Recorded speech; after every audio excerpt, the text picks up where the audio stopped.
एक लड़के ने क्या हुआ, रेप कर दिया था। बहुत कुछ योगदान जो है ना वो हमारे माता पिता का भी होता है। ओके। केवल 5 ऐसे साइकेट्रिस्ट हैं जो बच्चों को पढ़ाते हैं पीजी के लिए, उसमें से मैं एक हूँ। वाओ।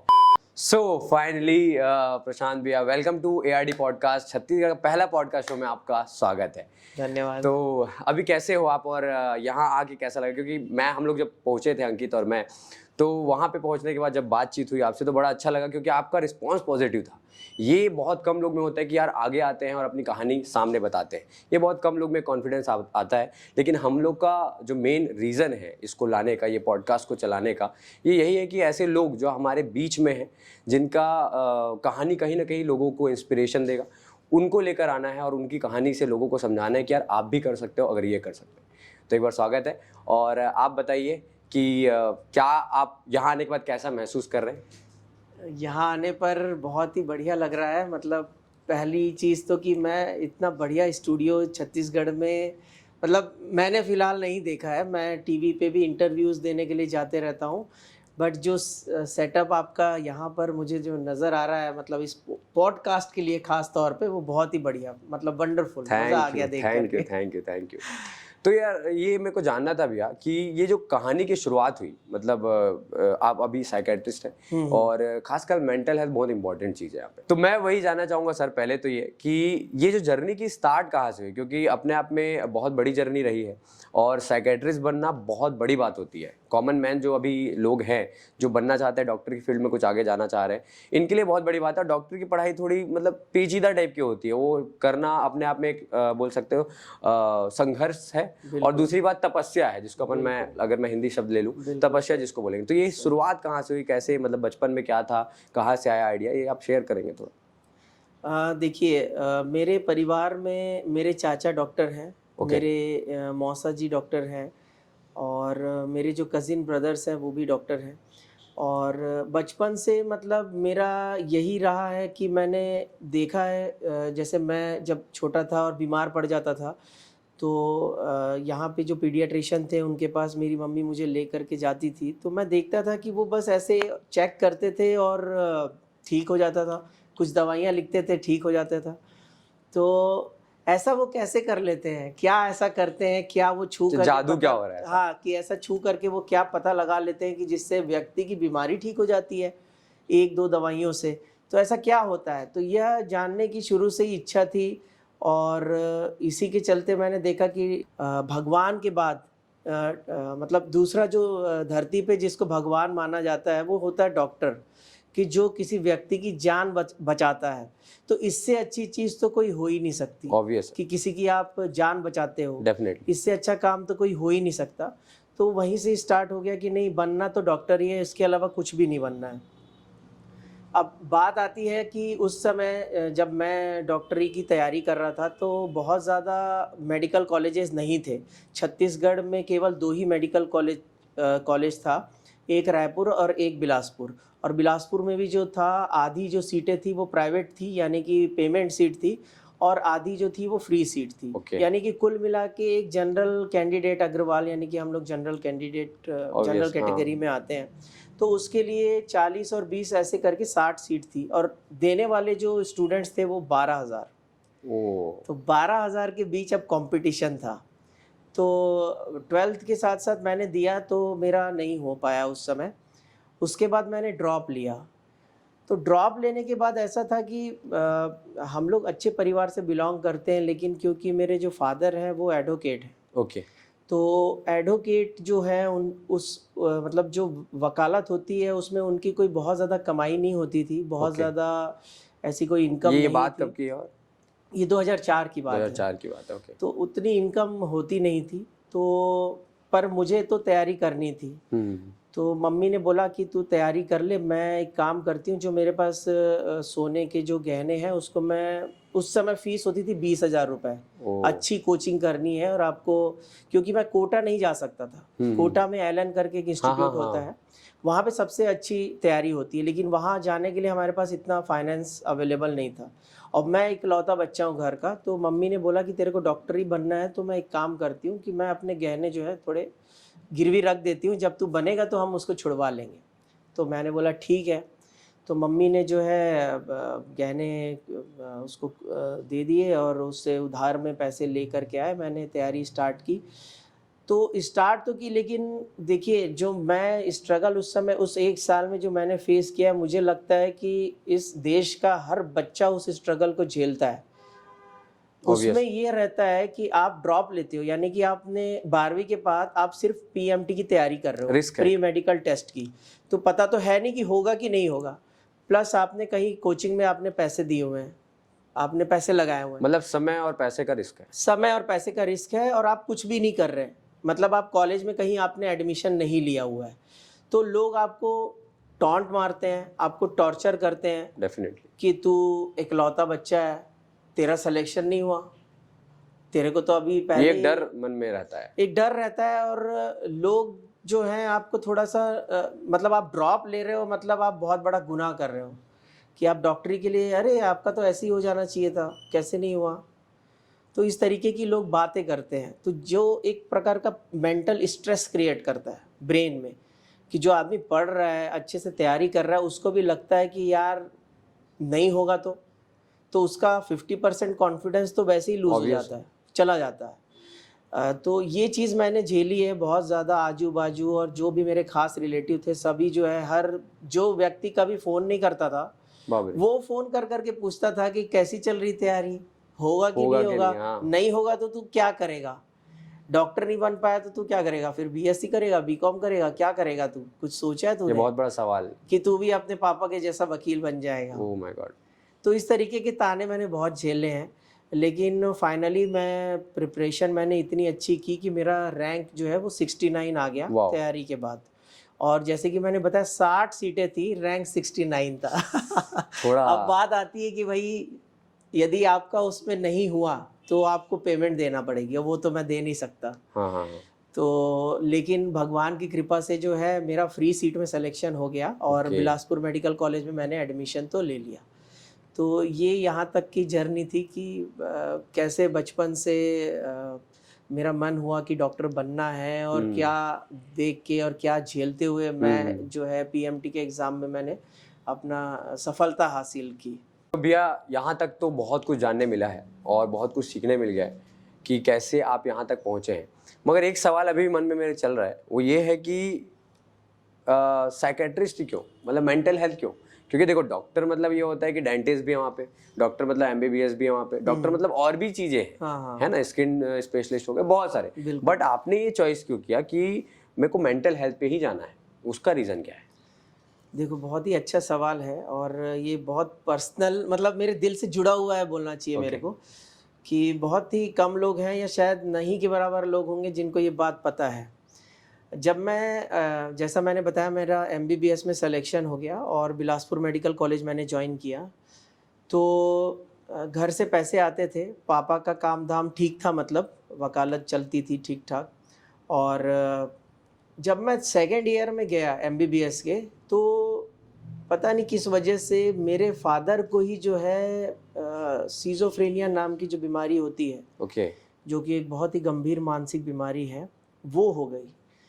तो मेरे पापा को मैंने देखा है कि मैंने अपनी मम्मी को देखा है, और मैंने खुद उस चीज़ को इतना ज़्यादा झेला है कि मेरे पापा कोर्ट नहीं जाते थे। उनको खुद को ये लगने लगता था कि मैं कोर्ट जाऊंगा तो मुझे कोई पकड़ लेगा, पुलिस अरेस्ट कर लेगी, या फिर उनको आसपास के लोग उनके खिलाफ कोई साजिश कर रहे हैं। तो अब आप सोचिए कि हम मेडिकल की पढ़ाई में आप कितना भी मतलब कम से कम भी खर्चा करेंगे तो भी से किताबों का खर्चा, फीस वगैरह और रहना खाना मिला करके काफ़ी खर्चा लगता है। और जैसे कि मैंने पहले भी बताया कि इतना फाइनेंस हमारे पास नहीं था, लेकिन अब एक तो पैसा पहले से कम था, दूसरा अभी मेरे पापा को ऐसी बीमारी हो गई, तो उसकी वजह से अब मैं पढ़ाई पे ध्यान दूं कि मैं घर पे ध्यान दूं कि मैं पापा का इलाज करवाऊं, कि मैं पैसे के बारे में सोचूं कि अब आगे की पढ़ाई कैसे होगी। तो वहाँ से फिर मुझे ऐसा लगा कि यार कुछ मतलब साइकेट्रिस्ट ही बनना है, मतलब कि जो चीज़ें मैंने झेली है, मैं जिस फेज से गुजरा हूँ, तो मैं चाहता हूँ कि यदि किसी के माता पिता या किसी के बच्चे को कोई मानसिक बीमारी हो जाती है और उसको हम सही कर देते हैं, और व्यक्ति अपने काम में वापस चला जाता है, अपने परिवार वालों के साथ सही से रहने लगता है, तो उससे अच्छी बात क्या हो सकती है? बहुत सही बात है ना। जान बचाने के लिए, यानी कि किसी को हार्ट अटैक आ जाता है, उसके लिए तो हजारों डॉक्टर मौजूद हैं, सही बात है ना। लेकिन किसी को मानसिक बीमारी हो जाती है तो लोग उसको इस प्रकार से देखने लगते हैं कि यार तू तो पागल हो गया है, ऑब्वियस है। अरे ये साला पागल है। और ये इसका जो सोसाइटी में बड़ा एक मैंने देखा भी है कि अगर आप साइकेट्रिस्ट के पास जा रहे हो तो इंसान आपको पागल ही बोलता है। बिल्कुल, मतलब ऐसा नहीं देखते कि ये कॉमन नहीं लेते इसको कि यार ठीक है मेंटल प्रॉब्लम होती है, अपन जा सकते हैं, इसको कॉमन प्रॉब्लम नहीं देखा गया है। बिल्कुल। इसको बहुत बड़ा बड़ा बढ़ा के दिखाया गया कि नहीं यार अगर ये जा रहा है ना तो ये पागल ही है, पागल ही है। और ये ऐसा एक पता नहीं क्यों है, मगर ये मैं देखता हूँ कि अगर ये साइकेट्री के पास गया तो ये मतलब बोल देते डायरेक्ट, ऐसा हो जाता है ना कि उसकी सोसाइटी में इमेज चेंज होने लग जाती है, एक टैग लगा दिया जाता है उस पर कि यार ये साइकेट्री के पास जा रहा है, पता नहीं इसके दिमाग में क्या है, इसे बातचीत मत करो। और मैंने ये भी देखा है कि आप नोटिस, मतलब मेरे को ऐसा लगता है, आप देखा नोटिस भी क्या होगा, आपके तो बहुत क्लाइंट्स भी आते हैं, आपके होते हैं, मैंने ये देखा है कि मेरे ही कुछ ग्रुप में कुछ लोगों की मानसिक बीमारी बहुत है, मतलब जो वो सोचते हैं उसी को सोचते रह जाते हैं, ओवर थिंकिंग आ जाती है, बहुत सारी चीजें आती है। और उनको जब ये बोला जाता है ना कि ये काम करो यार, आपको ना डॉक्टर की अब जरूरत पड़ रही है, अब जाना जरूरी है, उसके बाद भी वो इतना इग्नोर करते हैं केवल इस वजह से कि उनके फैमिली वाले क्या बोलेंगे। ये अपने आप में बहुत बड़ा सवाल है, क्योंकि आपने जो जैसे बताया कि ये सच में एक लगना चाहिए कि मेंटल हेल्थ पे बात ही नहीं होती है और उस पर काम नहीं किया जा रहा है। फिजिकल लेवल पे तो बहुत काम हो रहा है, बहुत लोग, इवन आप देखो कि जो आज बिजनेसेस भी हो रहे हैं वो फिजिकल लेवल के ज्यादा हो रहे हैं, बिल्कुल, मेंटल लेवल पे हो ही नहीं रहे हैं। ट्रेनर बहुत कम है आज भी, इतने ट्रेनर होने के बावजूद। बिल्कुल, तो ये सारी चीजें, ये तो मुझे समझ आ गया। और मेरे को एक और चीज जाननी थी आपसे कि आपने, ये तो आपका एक पर्सनल लगाव था, इस वजह से आपने इसको चूज किया, ये बहुत बड़ी बात है। और वो बोलते भी हैं कि अगर कोई पर्सनल लगाव है ना तो उससे हमको आगे काम करने में थोड़ा और जोश आता है, बिल्कुल, है ना। तो ये तो अच्छी बात लगी मेरे को। मगर एक और सवाल ये है कि क्या लगता है आपको मेंटल हेल्थ कितना इंपॉर्टेंट है लोगों के लिए? और दूसरी बात ये कि क्या अभी तक कोई एक ऐसा केस आया है जो शायद आपके लाइफ में बहुत बड़ा केस रहा हो, यार मतलब मुश्किल है इसको करना मगर आपने उसको करके दिखाया है, ऐसा कोई केस है तो आप शेयर कर सकते हैं? बिल्कुल है ऐसा केस, और कुछ महीनों पहले की ही बात है। मतलब अभी तक का मेरा जो सबसे टफ, जिसको मैं मानता हूँ कि जिसको मन से कहूँ मैं या अपने प्रोफेशन के तौर पर कहूँ, एक बहुत ही बड़ी चुनौती वाला केस मैंने 6-7 महीने पहले की बात है हैंडल किया था। तो उसमें ये था कि एक लेडीज़ है, एक यंग लेडी थी, 23-24 साल की, और हमारे साइकेट्रिक इलनेस या मेंटल इलनेस में एक बीमारी होती कैटाटोनिया नाम की। उसमें व्यक्ति क्या है ना, बिल्कुल एक मूर्छित टाइप का हो जाता है, यानी कि बोलना बंद कर देता है, चलना बंद कर देता है, खाना भी नहीं खाएगा, पानी भी नहीं पिएगा, कुछ नहीं करेगा, सिर्फ एक पुतले के जैसा वो बैठे रहेगा, जिंदा लाश की तरह, बिना किसी कारण के।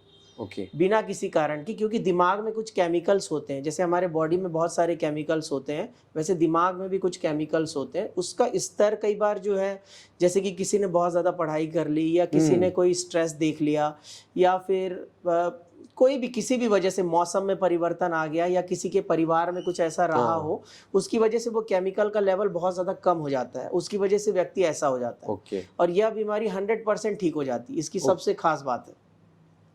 तो वो जो लेडी थी, उसकी शादी हुई थी 4 महीने पहले, जब मेरे पास आई उससे 4 महीने पहले, और शादी के लगभग 1 हफ्ते के बाद ही उसको कुछ थोड़ा सा अप्राकृतिक अनुभव होने लगा कि कोई उसके खिलाफ कुछ कर रहा है, या कोई उसको मार तो नहीं देगा। ससुराल जाने पे ऐसा नॉर्मल भी हो सकता है कि किसी को लगे कि मेरी सास शायद मेरे से खुश नहीं है, या मेरे खिलाफ कुछ कर तो नहीं रही, बस इतना छोटा सा डाउट हुआ, और उसके बाद से वो एकदम कैटाटोनिया में चली गई। ना वो बोल रही है, ना तो वो खा रही है, ना तो वो बाथरूम भी नहीं जाती थी। अब यहाँ पे सबसे बड़ी दिक्कत यह थी, मतलब मेरे पास आने से पहले जो मुझे महसूस हुआ कि उसको झाड़ फूंक करवाने के लिए इतने जगह पे ले जाया गया, और क्योंकि वो बोल नहीं रही, और यह बीमारी केवल साइकेट्रिस्ट ही ठीक कर सकता है, तो वो बोल नहीं रही, तो जो झाड़ फूंक करने वाले व्यक्ति थे, उन्होंने क्या किया कि अगरबत्ती और कोयला जला करके उसके पैर पे रख दिया कि वो जलेगी तो कुछ बोलेगी। तो उसका मतलब पैर का ऊपर का हिस्सा भी जल गया था जब वो मेरे पास आई तब। ये तो फिर ऐसा हो गया ना कि वो जो सोच रही वही होने लग जा रहा है, कि उसने सोचा टॉर्चर होने वाला है, तो उस टाइप का वो फीलिंग भी करने लग गई वो होगी। तो उसको आ ही रहा होगा उस समय, और हाँ। उसके वजह से उसकी बीमारी बढ़ते चल, यानी कि वो बोलने की जगह और गूंगी होते चले जा रही, मतलब और बिल्कुल नहीं बोल रही, चुपचाप वैसी की वैसी। Oh my God। तो जब वो हमारे पास आई तो रिलेटिव को मैंने पहले ही बताया कि देखिए ये बीमारी ऐसी है कि ये पूरी ठीक हो जाएगी, और उसमें एक इंजेक्शन होता है, हम उसको लगाते हैं तो 15 से 20 मिनट के बाद ही पेशेंट बोलने लगता है। ओ, जो व्यक्ति 4 महीने से नहीं बोल रहा था वो एक इंजेक्शन से 15-20 मिनट में बोलने लगता है। लेकिन कई बार ऐसा भी होता है कि व्यक्ति को पूरी तरीके से ठीक करने के लिए उसको इलेक्ट्रिक का शॉक देना पड़ता है, लेकिन वो पूरा ठीक हो जाता है।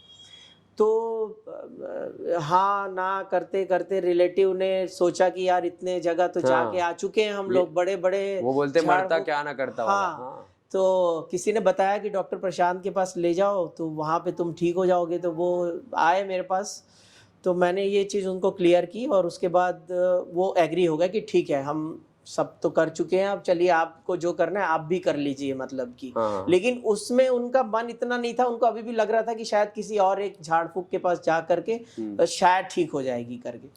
तो हमने उसको इंजेक्शन लगाया, और वो 15 मिनट 20 मिनट के बाद ही लेडी जो है खाना मांगने लगी, अपने आसपास के लोगों को पहचानने लगी, मतलब एक इंटरेक्शन करने लगी, हलचल पैदा हुई। हलचल हो गई उसमें। अपने से उसने बोला कि मुझे बाथरूम जाना है, काफ़ी दिन हो गए, मेरे हस्बैंड कहाँ हैं, उनसे बात करवाओ, मैंने शायद मेरे को ध्यान नहीं है कि वो कैसे हैं, मेरा और उनके साथ कैसा क्या है, मुझे कुछ याद नहीं आ रहा ठीक से करके।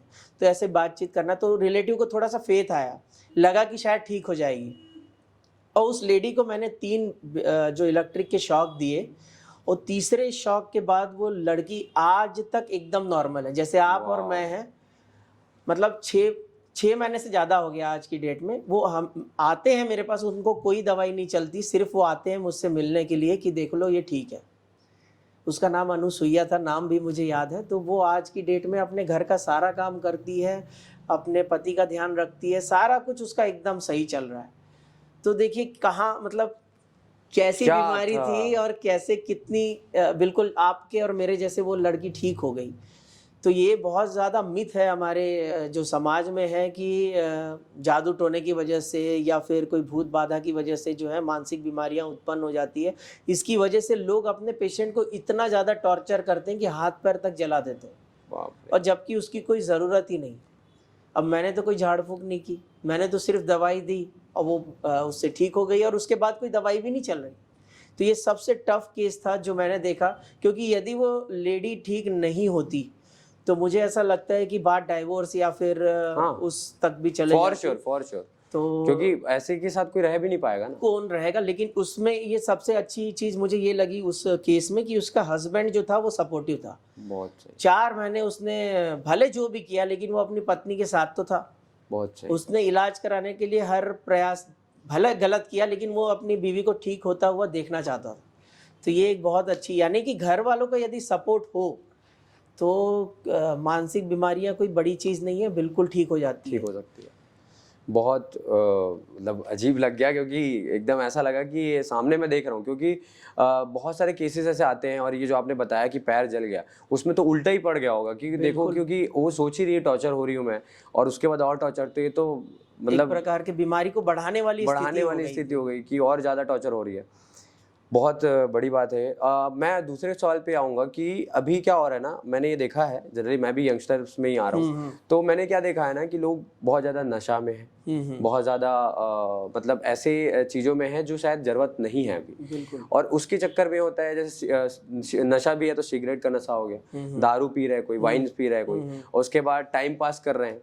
मैंने नशे में एक और कैटेगरी रख दिया अपने से, मतलब मेरे को जो समझ आता है कि टाइम पास भी एक नशे की तरह हो गया। बिल्कुल। अभी बिंज वॉच आ गया है कि यार ये देखते हैं वो देखते हैं, लोग अपना काम छोड़ के सब कर रहे हैं, बस काम नहीं कर रहे। तो आपको क्या लगता है कि इससे क्या मानसिक स्थिति में आपको फर्क पड़ता है, या फिर क्या इफेक्ट होता है, ये आप बताना चाहेंगे तो आप बता सकते हैं। बिल्कुल। देखो क्या हो रहा है ना, हम लोग आज की डेट में वो कर रहे हैं जो दूसरा करता है, देखा देखी जिसको बोलते हैं। ओके। तो यदि मेरे 4 दोस्त कुछ कर रहे होंगे ना, कोई नशा कर रहे होंगे या कोई जो बिंज वॉच आप बोल रहे हैं वो कर रहे होंगे, तो मैं भी वही करूंगा। मैं ये नहीं देखूंगा कि मेरी स्थिति क्या है, मैं किस लेवल पर हूँ, मतलब मुझे अभी और पढ़ाई करनी है या कुछ आगे बढ़ना है। हो सकता है कि वो जो 4 लोग हैं वो पहले से एक अच्छे मतलब फाइनेंशियली स्टेबल हो, अच्छे फैमिली से, हाँ अच्छे फैमिली से हैं, उनके पास पैसे की कोई कमी नहीं है, उनको तो आगे कुछ करना ही नहीं है। तो मैं वो चीज़ नहीं देखूंगा कि मुझे तो अभी आगे बढ़ना है, मैं ये देखूंगा कि वो क्या कर रहा है ओके, और उसको मैं कॉपी करूंगा। तो इस वजह से क्या हो रहा है कि ये चीज़ें बढ़ती जा रही है, हम कॉपी कर रहे हैं दूसरों को, तो जो कि हमको नहीं करना चाहिए। और नशे की बात है तो वो भी अक्सर होता ये है कि जब हम 4 लोग बैठे होते हैं तो हम सोचते हैं कि चल यार, कोई किसी ने फ्री में ऑफर कर दिया, चल ना मैं पिला रहा हूँ तेरे को, तो ले ले। तो वहाँ से जर्नी स्टार्ट हो जाती है फिर नशे की, और फिर आदमी सब काम छोड़ छाड़ के जो है उसको लगता है कि नशा ही उसकी ज़िंदगी का महत्वपूर्ण हिस्सा है। बस वो मिल जाए ना तो सब कुछ हो गया। फिर ना तो उसको परिवार से कोई मतलब है, ना तो अपनी पढ़ाई से कोई मतलब है, ना तो आगे फ्यूचर से कोई मतलब है। उसको बस एक ही चीज़ चाहिए, वो है नशा। तो इस दलदल में घुसने से पहले वो ये चीज़ें नहीं सोचते हैं कि यदि मैं इस दलदल में चला गया, हम सबको सब पता होता है, हमने कई लोगों को देखा है कि लोग अल्कोहल लेने के बाद कैसे रोड पर गिर जाते हैं, या हमने मूवीज़ में भी कई बार देखा है कि कोई ज़्यादा नशा ले लेता है तो उसकी क्या हालत हो जाती है, किस तरीके से उसके साथ ट्रीटमेंट किया जाता है। वो सब जानते हुए भी हम उस दलदल में जानबूझ के चले जाते हैं। क्यों? क्योंकि हमारे दोस्त जा रहे हैं, या हमको उस दलदल में जाने पे अच्छा लग रहा है, मज़ा आ रहा है, दूसरा कोई काम नहीं करना पड़ रहा। तो ये चीज़ें हो जाती है। मैंने इस पे एक चीज़ और नोटिस किया है कि जैसे हम ये सारी चीज़ों में घुसते हैं तो ऑब्वियस ही बात, आपने भी, अब आप तो डॉक्टर ही हैं तो आपने ये सुना ही होगा, डोपामिन जो होता है वो रिलीज होता है। बिल्कुल। तो लोग जो हैं वो शॉर्टकट बोलते हैं ना, शॉर्टकट अपना के डोपामिन रिलीज करना चाहते हैं। अगर मैं बोलूँ कि इसको हमको रिप्लेस करना है तो उसके लिए क्या हम कर सकते हैं? क्योंकि क्या होता है ना, कहीं ना कहीं पे आप देखो कि जो पढ़ाई है, पढ़ाई में ऑब्वियस डोपामिन रिलीज नहीं होता है। जब तक आप कोई काम कंप्लीट नहीं करोगे डोपामिन नहीं होता है। स्ट्रगल में कभी डोपामिन नहीं आता है। तो इस वजह से ही मेरे ख्याल से ऐसा लगता है कि लोग सिगरेट पे अभी तुरंत डोपामिन आए। और तो ये हम अगर रिप्लेस करना चाहें कि यार किसी को छोड़ना है कि नहीं अब मैं को नहीं करना है, तो उसके लिए अपन क्या करें? देखो, डोपामिन एक प्लेजर हार्मोन होता है, ठीक है। मतलब वो कोई, आपने किसी चीज़ में आपको मज़ा आ गया, ठीक है, आप कोई पार्टी में चले गए, वहाँ पे आपने कुछ एंजॉय किया, जैसे आपने डांस कर लिया, आपकी हॉबी है, ठीक है, तो डोपामिन रिलीज़ होगा। कोई आपने अच्छा काम किया तो डोपामिन रिलीज़ होगा। आपका एग्ज़ाम में आप सेलेक्ट हो गए, आपने अच्छे नंबर ले आए तो डोपामिन रिलीज़ होगा। खुशी वाली सिचुएशन में वो रिलीज़ होता है नेचुरली। तो हमको ऐसे काम करने चाहिए, जैसे यदि हमको नशे में नहीं जाना है और नशे से दूर रहना है तो हम उन एक्टिविटीज़ पे फोकस करें जिससे हमको मज़ा आता हो। ये हम अपने पेशेंट को भी कहते हैं। जैसे मान लीजिए मेरी हॉबी है पियानो बजाना या गाना गाना, तो मैं गाना गाऊंगा तो मेरा डोपामिन रिलीज होगा, तो मुझे नशे करने की ज़रूरत ही नहीं है। है ना। मैं अपने दोस्तों के साथ गॉसिप करता हूँ, उसमें मुझे मज़ा आता है तो मेरा डोपामिन रिलीज होगा। मुझे कुछ पढ़ने पे मज़ा आता है या गाना सुनने पे मज़ा आता है तो मैं गाना सुनूंगा, उससे डोपामिन रिलीज होगा। तो मुझे किसी भी नशे की ज़रूरत ही नहीं है ना। ये तो सब आर्टिफिशियल चीज़ें हैं जो हमने लोगों से देख करके सीखी है, जितने भी नशे हैं। अच्छा, कई बार ऐसा भी होता है ना, मैंने ये नोटिस किया है, आप बताइए कि ये अभी एक मानसिकता बन गया है लोगों का। मैंने देखा है, जैसे आप पार्टीज में जाओ, बड़े बड़े पार्टीज में आपको बकायदा मिलेगा स्कॉच है ये, और ये एकदम ने सिंबल बना दिया गया है कि यार मैं रिच हूँ तो मैं तो ये पीऊंगा एंड ये। तो आप इस पे क्या बोलोगे? क्योंकि देखो इसको ऐसा मानसिक वो बना दिया गया है सिंबल कि आप अगर बड़े हो तो आपको ये करना जरूरी है, मतलब इस टाइप की चीजें हो रही है। तो आप इस पे क्या बोलोगे? ये पर्सन टू पर्सन वेरी करता है। जैसे मैं अपनी बात करूं तो मैं किसी भी प्रकार का कोई नशा नहीं करता। किसी भी प्रकार का नहीं। मेरे दोस्त करते हैं पार्टी, जैसा आपने बात की, हमारी भी कॉन्फ्रेंस होती है डॉक्टर्स की, तो उसमें भी अल्कोहल, हाईएस्ट लेवल की जो भी अल्कोहल होती है, फॉरेन लीकर जिसको बोलते हैं, विदेश की जो, वो भी अवेलेबल होती है। लेकिन ये पर्सन टू पर्सन वेरी करता है। मुझे कोई कितना भी ऑफर करे तो मैं कभी नहीं लूँगा, क्योंकि मुझे लेना ही नहीं है। मैं नहीं भी लूँगा तो भी मैं वही रहने वाला हूँ, मैं ले भी लूँगा तो भी मैं वही रहने वाला हूँ। डॉक्टर प्रशांत ही रहेगा, कोई और तो नहीं बन जाएगा। तो अल्कोहल लेने की जगह मैं अपने ग्लास में कोल्ड ड्रिंक ले लेता हूँ और खुश रहता हूँ। तो वो डिपेंड करता है कि आप अपने आप को क्या समझ रहे हैं। लोग आपको क्या समझ रहे हैं उससे मतलब नहीं, आप अपने आप को क्या समझ रहे हैं। तो ये जब सब मेरे दोस्त जानते हैं कि ये तो लेता ही नहीं, कुछ नहीं, तो कोई मुझे आज की डेट में कोई ऑफर भी नहीं करता और मेरी इज्जत वही के वही है। ऐसा नहीं कि मैं नहीं ले रहा तो मुझे कोई इन्फीरियरिटी की नज़र से देखेगा कि अरे तू इतने बड़े पार्टी में आता है लेकिन लेता नहीं, मतलब तू तो अभी भी बच्चा है या ऐसा है। ऐसा कुछ भी नहीं है। तो ये अपनी सोच के ऊपर डिपेंड करता है। तो अपनी सोच अपन वैसे उस हिसाब से रखते हैं तो हमको कोई फ़र्क ही नहीं पड़ता। ये चीज़ें हैं। सो यहाँ तक काफ़ी चीज़ें समझ आई है और काफ़ी चीज़ सीखने को मिला है। मैं अभी ये देख रहा था कि 1-1.5 साल पहले की बात, काइंड ऑफ बोलो अपन कोविड के टाइम की बात करते हैं। तो कोविड में बहुत सारे मेंटल प्रॉब्लम्स आने स्टार्ट हो गए थे, क्योंकि आप ये देखो कि बहुत सारे लोग जो है अपने में बिजी थे, सब जॉब में जाते थे, सुबह से उठते थे, शाम हो जाता था, पता नहीं चलता, सोते थे, फिर वही डेली रूटीन चल रहा है। अचानक से लोग खाली हो गए, मतलब एकदम से दुनिया ही बदल गई वाला सीन हो गया। तो जब दुनिया एकदम बदल गई लोगों की, तो समझ आने लगा कि लोग जो हैं अपने आप से दूर हो गए, मतलब उनको यही नहीं पता कि मैं कौन हूँ। और उस समय मैंने ये सुना भी कि कोविड में तो ख़त्म हुए लोग, कई लोग सुसाइड भी किए, कई लोग मेंटल हेल्थ प्रॉब्लम में इतने चले गए डिप्रेशन में कि डिप्रेशन की वजह से डेथ हो गया। तो इस पे आप क्या बोलना चाहोगे कि कोविड में ऐसा क्या था और किसकी वजह से ऐसा हुआ, क्या ऐसा मानसिक स्थिति बना और उसका कारण क्या था और उसको ठीक कैसे कर सकते हैं? बहुत अच्छी बात है, ये बहुत अच्छा सवाल है, बोलना चाहिए। हाँ। सबसे बड़ी चीज़ कोविड में क्या थी? लॉकडाउन। यानी कि हम जहाँ हैं, जहाँ पे भी हैं, हमको अपने आप को कमरे में रखना है, हम बाहर नहीं जा सकते। यानी कि यदि मैं कहीं अकेला फंस गया हूँ तो मैं अकेला ही रहूँगा, मैं किसी से मिल भी नहीं सकता। हाँ। अगल बगल वालों से। हाँ। तो जहाँ पे हम सोसाइटी से कट जाते हैं, जहाँ से हम अपनों से कट जाते हैं या दूर हो जाते हैं, जहाँ इंसान अकेला रहने लगता है अपने आप के साथ, वहाँ पे मानसिक स्थितियाँ उत्पन्न हो जाती, बीमारियाँ उत्पन्न हो जाती है। तो जब भी हम मानसिक अवेयरनेस की बात करते हैं या फिर कहते हैं कि आपको मेंटली तौर पर हेल्दी रहना है, तो उसके लिए सबसे ज़रूरी चीज़ होती है कि हमें एक दूसरे के साथ हंसते बोलते रहना चाहिए। उसका रीज़न मैं बताता हूँ क्यों। कि भाई जब हम किसी के साथ बात करते हैं या हम किसी के साथ इंटरेक्ट करते हैं तो हम अपनी फीलिंग्स को शेयर करते हैं। ऑब्वियस है। अभी भी मैं अपनी फीलिंग्स को आपके साथ शेयर कर रहा हूँ, तो कहीं ना कहीं मैं अपनी मन की बात साझा कर रहा हूँ। उससे मेरा मन जो है वो हल्का हो रहा है और मुझे एक यहाँ पे रिलैक्स वाली फीलिंग आती है। दिमाग की जो केमिकल्स होते हैं वो बैलेंस में रहते हैं। लेकिन आपके पास कोई भी नहीं है, आपने अपनों के साथ अपना कनेक्शन तोड़ दिया है, या आप कहीं पे ऐसी जगह पे फंस गए हैं जहाँ पे आप बाहर नहीं जा सकते, अपना काम नहीं कर पा रहे हैं, एक चार दीवारी में आपको बैठना है, तो उससे क्या होता है कि व्यक्ति अपने ही आप से बातें करने लगता है। उसकी जो भी प्रॉब्लम है वो किसी और के साथ साझा नहीं कर पाता, खुद में ही उसको बढ़ाते चला जाता है। तो इस वजह से जो है व्यक्ति को ऐसा लगता है कि यार जीवन शायद ख़त्म हो गया, अब इसके बाद कुछ नहीं है। तो ये चीज़ें हैं। अब इससे निकलने का तरीका एकदम सिंपल था कि आज की डेट में हमारे पास एक साधन है जिसका नाम है मोबाइल, जिसमें हम वीडियो कॉल भी कर सकते हैं। हमारे पास है व्हाट्सएप, उससे भी हम वीडियो कॉल कर सकते हैं, और एक के साथ नहीं, 4-5 लोगों के साथ एक साथ।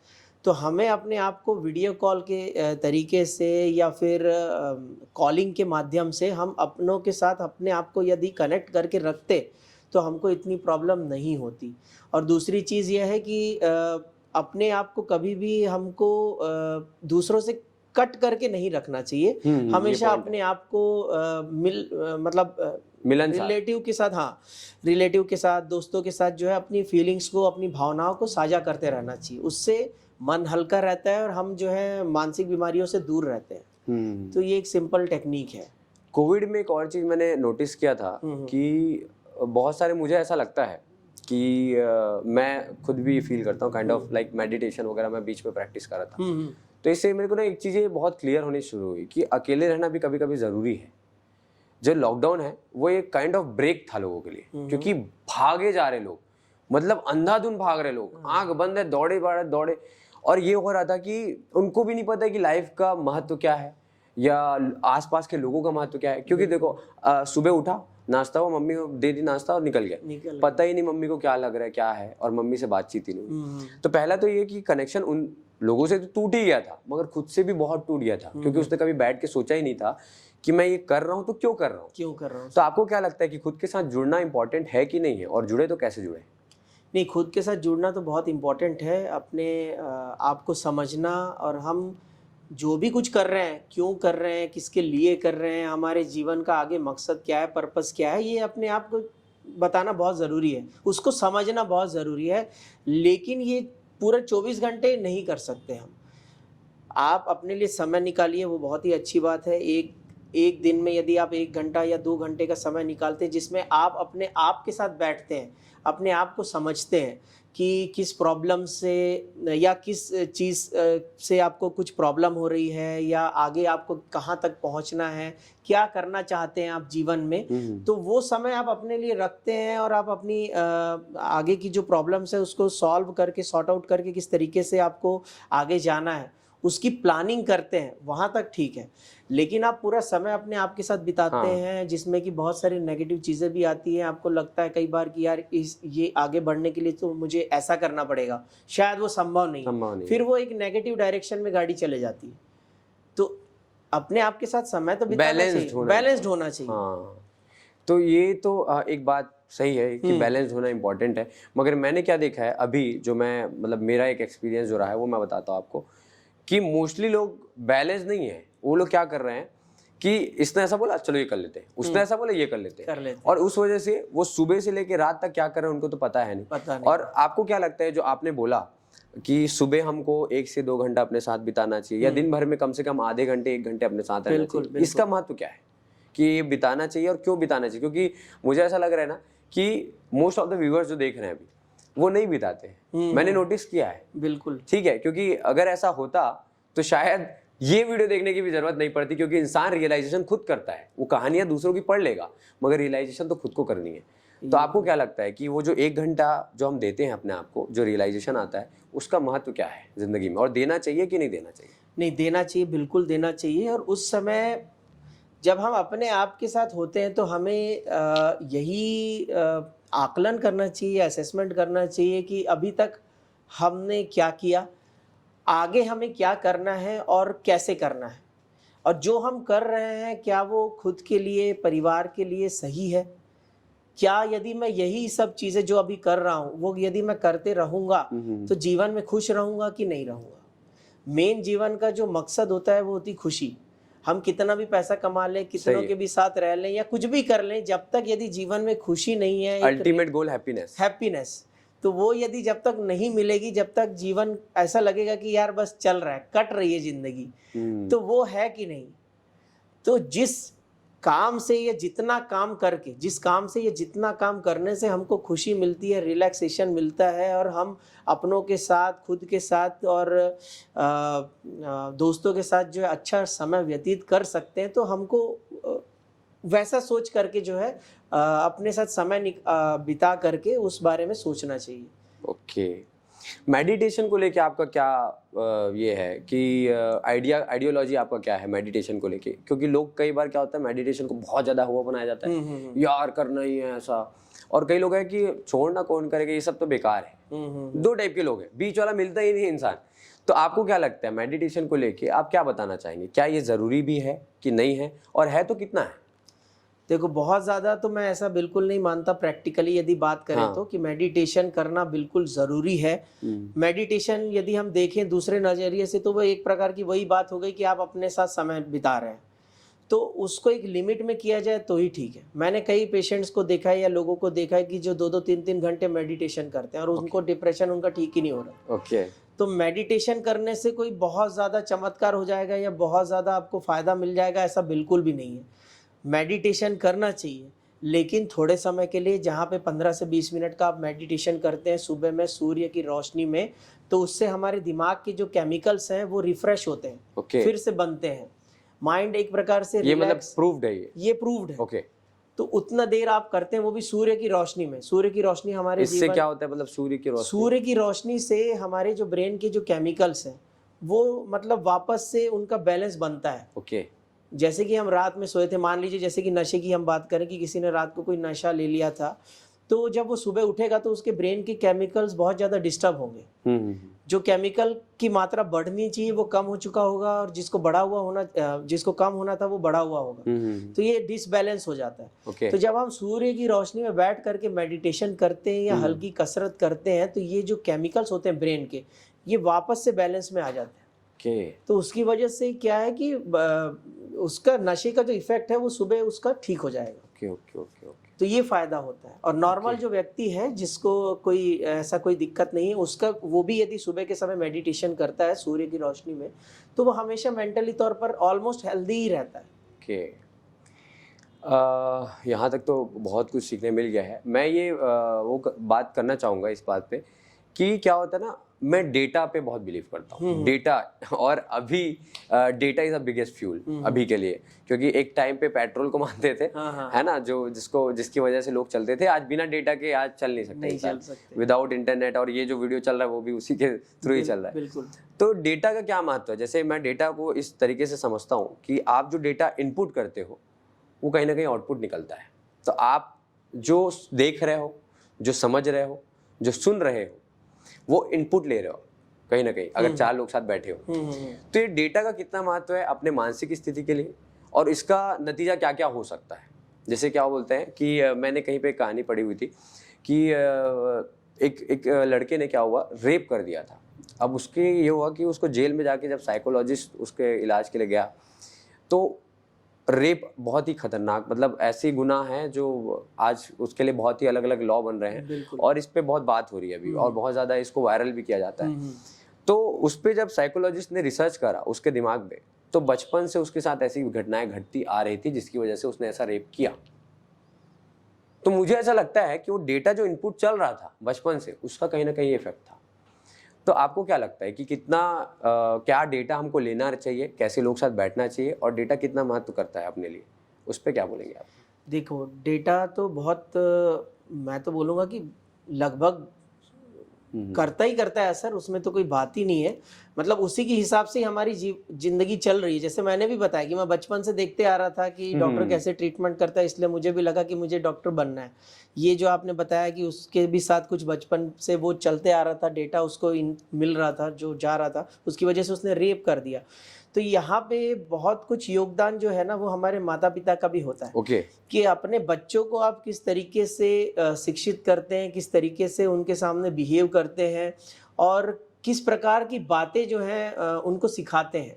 यदि कोई बच्चा है, वो बचपन से ये देखते आ रहा है कि मेरे पापा तो मेरी मम्मी को मारते ही मारते हैं, ओके है ना, मेरे पापा तो हमेशा अल्कोहल लेते ही लेते हैं, तो उसको लगने लगेगा कि अल्कोहल लेना और मतलब अपनी वाइफ के साथ हाथापाई करना एक अच्छी चीज, नॉर्मल चीज है जो कि करना ही चाहिए। तो जैसा इनपुट वो लेते चले जाएगा, उसका व्यवहार, उसकी पर्सनैलिटी वैसी बनती चले जाएगी। तो बचपन में ये खास तौर पे पेरेंट्स की जिम्मेदारी होती है कि अपने बच्चों को वो किस प्रकार से ट्रेनिंग देते हैं, किस प्रकार से उनको शिक्षित करते हैं, क्या अच्छा है क्या बुरा है, इसका उनको ज्ञान देते हैं। लेकिन यदि मैं अपनी और आपकी बात करूं, अब हम तो बच्चे नहीं हैं, तो हमें कभी भी, हम जो भी डाटा हम ले रहे हैं, उस डाटा को लेने से पहले हमको ये एनालाइज करना चाहिए। देखिए, कोई भी मेमोरी, कोई भी चीज़ हम सुनते हैं या हम बात करते हैं, तो पहले हमारे शॉर्ट टर्म मेमोरी में जाती, वहाँ से हमारे लॉन्ग टर्म मेमोरी में जाती, यानी कि वो हमेशा के लिए हमारे जहन में बस जाती, लॉन्ग टर्म मतलब की। तो जब हम किसी से कोई बात सुन रहे होते हैं, तो हमको वो चीज़ को एनालाइज करना बहुत ज़रूरी है कि यह जो चीज़ मैं सुन रहा हूँ या इस पे मैं कोई रिएक्ट कर रहा हूँ, ये सही है क्या, ये करना चाहिए क्या। थोड़ा अवेयर रह के काम, थोड़ा अवेयर रह के यदि हम करें कि ये कोई अच्छी बात बोल रहा है, वो सुनते हैं तो अच्छी बात है, लग रहा है कि हाँ यार ये तो काम की है, ये चीज़ें अच्छी बता रहा है कोई। लेकिन कोई बुरी चीज़ें बता रहा है, कोई बुरी चीज़ें सिखा रहा है, तो पहले हमको एनालाइज करना चाहिए कि क्या ये चीज़ों को मैं अपने जहन में बैठाऊँगा, अपने अंदर इसको मैं डालूंगा, तो क्या वो सही है क्या मेरे लिए, मेरे फैमिली के लिए या मेरे फ्यूचर के लिए। तो वो एनालाइज करने के बाद उसको यदि हम इन करें, अपने अंदर लें, तो मतलब उससे मुझे नहीं लगता कि कोई इस प्रकार का प्रॉब्लम आएगा। इंफॉर्मेशन लेने से पहले उसका एनालिसिस करें तो, मतलब काइंड ऑफ अवेयर रह के काम करना है। बिल्कुल, हर पल में, हर क्षण में देखना है कि आप जो सोच रहे हो या जो ले रहे हो सामने वाले से, वो क्या आगे आने टाइम में सही रिजल्ट देगा। बिल्कुल। और अगर ऐसे सोचते हैं तो फिर हमको ऑब्वियस है पॉजिटिव रिजल्ट ही मिलेंगे। बिल्कुल बिल्कुल। तो काफ़ी कुछ सीखने मिला और बहुत कुछ जानने मिल गया अभी तक। मैं ये चीज़ देखा हूँ मैंने, और बहुत रीडिंग वगैरह मैं करता हूँ बीच बीच में, कि मेरे को बड़ा अच्छा लगता है जब मैं बोर हो रहा हूँ ना, तो उस समय सोचता हूँ कि कुछ प्रोडक्टिव कर लिया जाए। मतलब अंदर से एक किक आता है कि कुछ प्रोडक्टिव करते हैं। तो मैंने एक बुक पढ़ा था, उस बुक में एक घटना लिखी हुई थी। अब वो घटना कितनी सही है मुझे नहीं पता, मगर उसमें लिखा हुआ था। तो उस घटना में ऐसा बात हुआ था कि एक इंसान होता है जो कैदी होता है और उसने कुछ जुर्म किया होता है। तो जुर्म किया है और उसको फिर जेल हो जाता है। जेल होने के बाद उसको सज़ा सुनाया जाता है और सजाए मौत होती है उसको। तो एक साइकोलॉजिस्ट जो रहता है वो फिर सामने आता है और वो सोचता है कि यार अगले 2 दिन में उसको सज़ा मतलब होनी है, जो भी उनका सजाए मौत मिलनी है वो मिलने वाला है। वो सोचता है कि इसके ऊपर कुछ ना रिसर्च किया जाए। अब रिसर्च करने के चक्कर में वो बोलता है कि यार मरना तो ऐसे भी हैंगिंग। बोलता है कि यार तेरे को सांप से डसवाते हैं आज, ठीक है, सांप से डसवाते हैं और तेरे को मौत हो जाएगा। वो बोलता है ठीक है यार मरना तो ऐसे भी है। तो वो रेडी रहता है और 2 दिन पहले उसको बता दिया जाता है कि भैया तू तो जाने वाला है और डसने वाला है। ये जब ये घटना होते रहती है तो उसको फिर बैठाया जाता है जिस दिन उनका होता है और उसके दिखाया जाता है पहले दूर से कि कोबरा है, और उसके बाद फिर उसको ढक दिया जाता है, उसके चेहरे को पास में ले जाके उसको वो किया जाता है पिंच। अब जब डसने वाला जब रहता है सांप, तो सांप को हटा के उसको पिन मारा जाता है, ठीक है, पिन मारा जाता है। और जब पिन मारा जाता है आप मानोगे विदिन हाफ मिनट्स उसकी मौत हो जाती है। उसकी मौत हो जाती है और जहर भी आने लग जाता है। पोस्टमार्टम में निकलता है जो मौत का कारण है वो जहर है, जबकि उसको सांप ने काटा ही नहीं है, वो तो पिन था। मेरे को ये चीज़ समझ नहीं आया, मतलब मैंने पढ़ा मेरे को समझ नहीं हुआ कैसे। और ये बताया गया है कि आपकी मानसिक स्थिति में इतना ताकत होता है। तो ऐसा क्या होता है जिसकी वजह से इतना मतलब इतना ज़्यादा चेंज आ गया और वो सच में मर भी गया? तो ये क्या था? देखिए, इसमें तो बिलीफ का बहुत ज़्यादा रोल है। दूसरा है कि हमारा जो ब्रेन होता है, हमारा जो माइंड होता है, वो फैक्ट मतलब यानी कि जिस चीज़ पे आप विश्वास कर लेते हैं ना, वो चीज़ हो जाती है। 90% यदि मैं सच मतलब एक प्रकार से यदि बात करें कि जो स्नेक बाइट के कारण जो डेथ होती है 90%, ओके 90% सांप तो जहरीले होते ही नहीं है। ओ माय गॉड 90%, सिर्फ 10% ही होते हैं। तो डेथ जो होती है ना वो डर की वजह से होती है। ओके उसमें जहर कहीं होता ही नहीं है। तो मन में ये बैठ गया कि सांप ने काटा है मतलब मैं मर ही जाऊंगा। ये कनेक्शन है, सांप ने काटा मतलब मैं मर ही जाऊंगा, क्योंकि वो हम मूवीज में देखते आ रहे हैं, लोगों से सुनते आ रहे हैं। तो हमारे दिमाग में एक वहम बैठा हुआ है, एक कनेक्शन बैठा हुआ है।